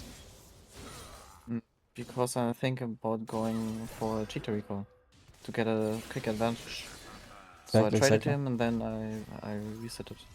What you should do in that moment is only last hitting is correct once again, because you want to like make them lose as much as possible. And on top of that, even if you don't make them lose as much as possible by just last hitting, you inflict a lot of damage to her mental, because she feels like she can't play. Some people don't think of it like that, in a way of, oh, the wave is slow pushing towards me, I'm fine, I can just chill, I will get my wave, I got cheese level 1. Some people are like, this fucking support gap even in this mode, and now I can't even play because I play against Darius, and look, he doesn't let me play, look, he plays his unskilled champ, look, I play my Irelia QQQ, but you know what I mean, and I'm outskilled. Yeah. So therefore, in that moment, it's perfectly fine to last it, but you want to immediately, like, once again, like, either you play for dive. If you have Igniter with Stormware Search, you can easily dive her, because she's not level 3. But what I would do is, once again, I would either walk down, or I would not even look to trade her here. I would either walk down, recall, walk up, and try to like fight her. Because what's gonna happen is Irelia has no ignite. She will think that you're basing. What will automatically happen in her head? No rune activation. She will be like, I have to hardshove this shit, because otherwise he will catch it. So what you can do is reset or cheese. By looking for a trade here, this trade will never kill. So by taking this trade, you're kind of removing the opportunity by killing her on the next wave. Because then you don't have E, and then she will eventually get prior, because she has ignite and you don't. She will hit level 3. Okay, I mean, she will not. She's too low. She takes too much damage. But she could then still wait until you crash the wave in and waste your time. So therefore, it's not really worth it in my opinion. Okay. Because like obviously you could still stay and cheese her, you know, and it would probably still work, but enemy jungler could be there, you have no info, you know, and then you just die. So if you don't either, and the wave will be in more of an upper half, because she will probably play the wave a bit more aggressive, and even if not, like you can probably, if she hard shoves this and then bases, you can just show up in middle bush then, for example, like once like she presses B after she hard shoves this, you just walk back like this, and then you hold the wave, and then she's completely cooked. You might not have prior for crab then, but who cares? Charman can go bot crab, and then she can't play the game anymore at all. But yeah, basing is also fine, but then you should have based earlier. Because now by missing that time, you will not be able to freeze this, I think. That's it? No, that's right. I mean, no, like it somewhat crashes, you know. This is still not a really good crash, but eventually this will slow push again, because it's just 3 minions, you know. You can hit 4. So, yeah, basically by taking that small trade, you kind of like missed out on a future opportunity. And that's like, once again, why I can only give you this on your way in this whole improvement thing, is that once, if you don't kill her when you think you should have, don't ever put yourself in the situation that you still have to kill her, that you still need to look for something, that you need to look better than you actually like are in that moment. No, absolutely not. Because as you saw in that first game as well, like you didn't play level 1 proper. Chase played it a bit better. He took a third shot, but still you got prior on the slow push. You crashed the wave. You recalled, and technically speaking, he was in a bad position. Not because you outplayed him, not because you did some crazy move. No, because you took a proper recall in a proper scenario with a proper timing, you know? And this is what it's all about on Darius, especially. That champ is so strong, but the champ is so weak at the same time, if not for the way how you manage your waves, you know? Because that's just another kill. And now, okay, she might still lose a little bit more. The next wave will slow push, you know? Okay, absolutely, you know? The wave did not totally crash. But we always need to ask ourselves, how can we make enemy player lose as much as possible? That's why we sometimes only lasted on a wave and then crash. Because we wanna not hard shove and always try to look and aim to make them lose as much as possible, you know? By doing that, we make them lose something, but not as much as possible. And that's kind of where the magic is at, you know.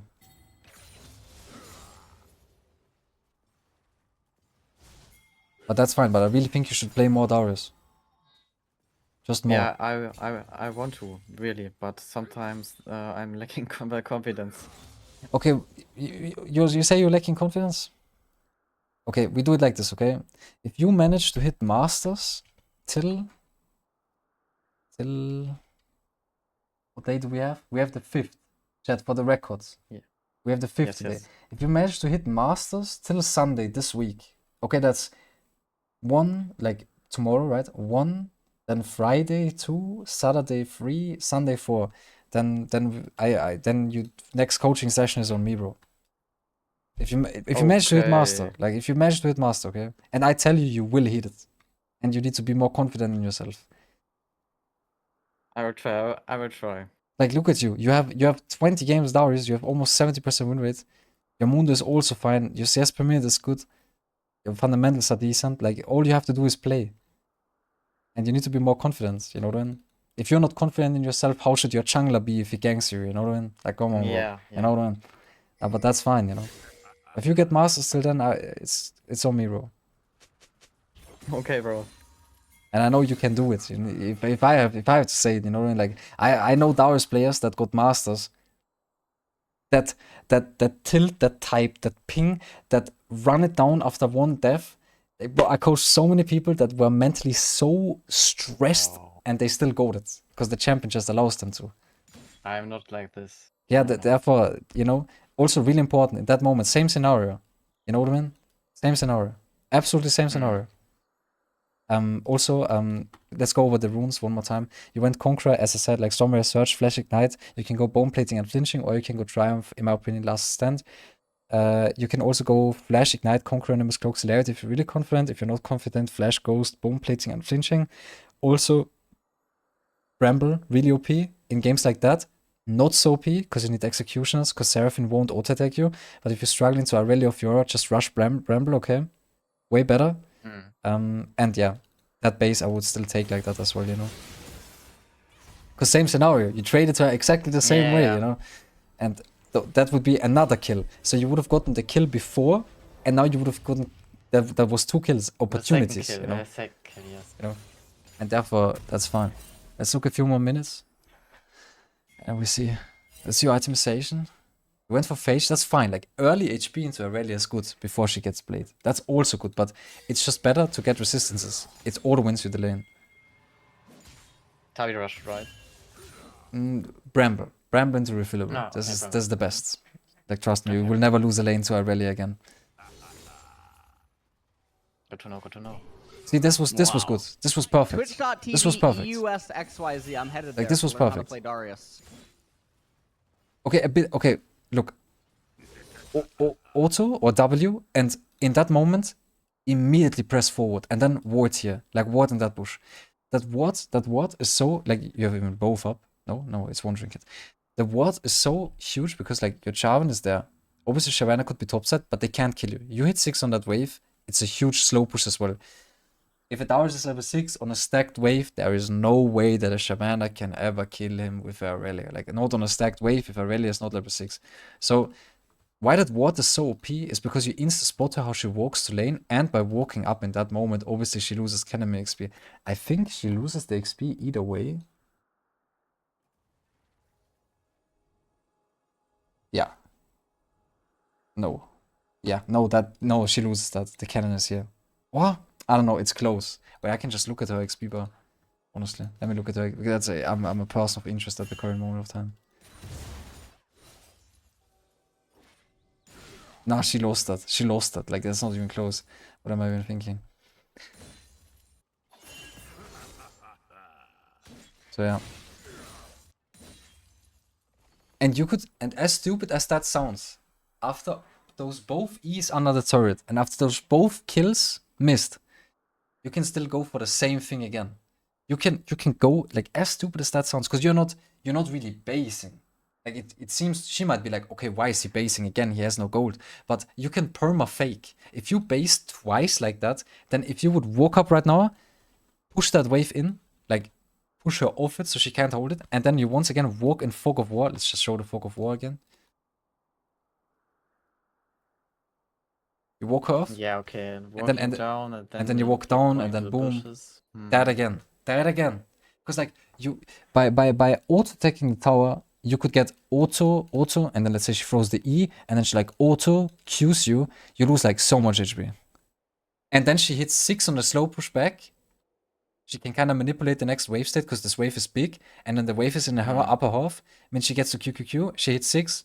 Tough. That's gonna be a rough spot, yes. You know. And then you gotta ask yourself, why do you put yourself into a situation where you're less favored? If you put yourself into a situation where you're more favored, you know. That's just what you always gotta ask yourself. And then those things don't happen as much anymore. See, now you don't have E, and now she's free to play. Like, she's the one that has prior now. So even though you're technically speaking you should have hard won lane, you should have killed her twice, and you should have had prior on every wave. Now you end up not having prior. You know? After you even tried to, like, play for yourself as much as you possibly could. That's kind of about that. Bye, man. I think we call it here.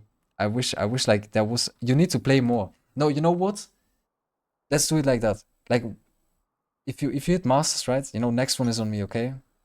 But if I'm live and you have a game, okay? You have a game, you were like yo man, like this just felt so cringe. Because I feel like the one game we reviewed was not that bad. There were a lot of things we like uncovered, and this one was like the first minutes. There were also a few things, like once again, no matter if it was a push or the way how you traded, the way how you position yourself, the way, however, you know, the way how you click to make your zone from XP, and the way how you position yourself on the zoning. There were like a few things overall, but the thing is, I can only review what we have. You know, does that make sense? Yeah, And absolutely. and therefore, like, do yourself that favor, play a bit more. And if you have in the upcoming days, if you have a game and I'm live, we can surely take 30 minutes. You would just need to tell me when. I'm streaming every day anyway. If you are home from like work or like school or uni or however, and you're just playing a bit and you have a game fast that you're like, that felt weird, just come in my stream and say if I have time to review the game after, real quick, like 30 minutes, okay? Mm. Because that would be nice. Because I think like we had a few things and a few really important things, but in my opinion, like you book 2 hours, and those games were not bad, but this is not directly what you're looking for.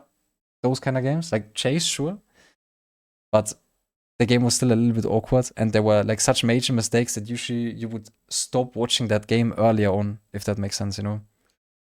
But yeah, it's overall also more Yeah, about the I understand. general like knowledge that I try to give you in terms of like drafts, in terms of like the way how you should proceed playing the game, in terms of how you should try to proceed snowballing and stuff, you know. But in case you have a game as well, okay, because it's awesome for the people as well to see, you know. And I think that like if it helps you, you know, therefore just let me know I if learned a upcoming lot, this. really. I really learned a lot. Yeah, if you want to, I can still like write you some things down as well, if that would Yes, help please. you. Yes, please. Then I just like make sure that I do that Of before I go to course. sleep. Why, man, you got this, man. Believe a bit more in Thank you, yourself. Bossman. Nah, no worries. Believe a bit more in yourself. Thank you. Thank you. You're actually like not that bad as you think you are. It's a big problem a lot of League players have. Usually because their friends always bash them a little bit, I feel like. Because I had the same issue with, like, back in the days when I was playing League. And I was Diamond 1 as well. And I was Diamond. Before I had like my biggest push to like change after that season was as well because I had like friends that were always like, no, look at that guy, you know, once again losing streak, this and that or whatever. They made fun of me, and however, and then I also kind of like I never really lost like confidence, but I always like down talked myself like to worse than I actually am. But it's fine to have ego a little bit, like not ego in a way of you're so bad, this and that, you know, but knowing your worth, you know, knowing your value, that will also help you to proceed further because otherwise you will, yeah, I don't know. League, in my opinion, like as I would see you right now, as the way how you talk with me and stuff, I would think that like the reason why you don't play so much League is because it gets to you a bit too much. Not in a way that you flame your teammates, not in a way that whatever, but like it just makes you feel like not depressed, but like it makes you kind of like not either. I mean, a little bit like disappointed in yourself. Does that make sense? That's at least how I feel like when I talk to you. That like That's if the you case. Yes, you know yes. if you would lose a I'm lot, like that this. you know, I'm and playing then myself. yeah, exactly. And then you're like eating it up a little bit in yourself, and that makes you not want to queue anymore because you want to kind of get away from that feeling, you know.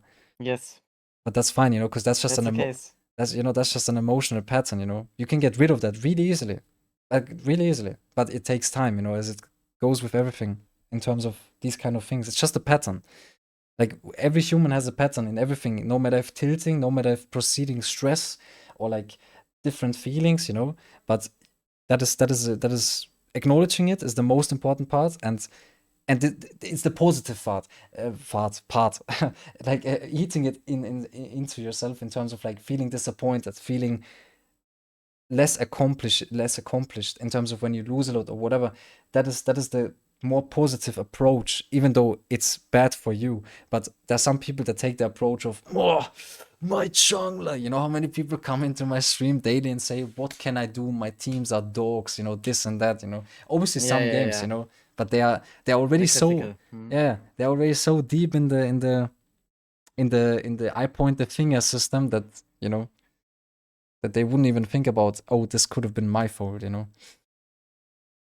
But yeah, man, just keep up the good work, play some games. I'm pretty sure, like, you got this, man.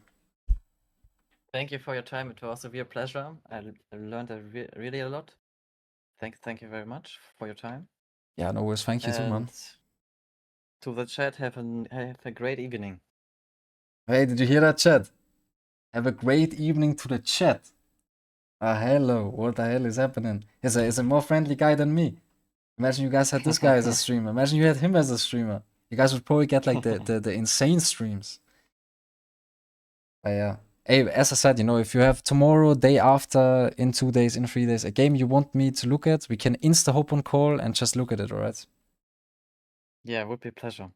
And don't even like, don't hesitate. Like I think you're probably not gonna do it because I feel like you're like more of a I don't want to annoy him kind of guy, you know. No, but you don't annoy me. Just like don't you will not bother me unless I'm on a 10 game lose streak. Like then it might not be the best. Okay. But as if it's just 1 lose, 2 lose or whatever, just like really come forward. You know, you're also not pushing anything. You're not like being weird about anything or whatever, you know. I offer this to you, you know, and I want you to improve. Therefore, if you play a lot the next days and you have a game, we can just quick, you know, instantly after the game I play or whatever, you know. All right then. Then I hope you still have a good evening. And then you know what? I'm gonna, you know, where's the OPGG? I'm gonna take that and I'm gonna pin it. I wanna look at it sometimes. Wait, let me see that. Oh.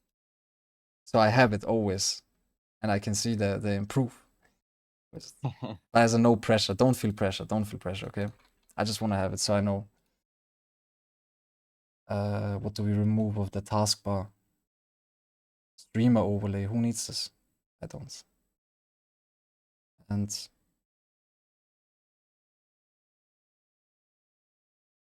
there we go. All right, man. Then I hope you still have a good night. Yeah, no worries, man. No worries. You too, And you if too. and if anything, just let me know. You can also message me with a draft if you just need runes or whatever. Just, you know, let me know. Yes. I All will right. do. All right. Have a good day, boss man. You too. Right. Bye. Bye bye.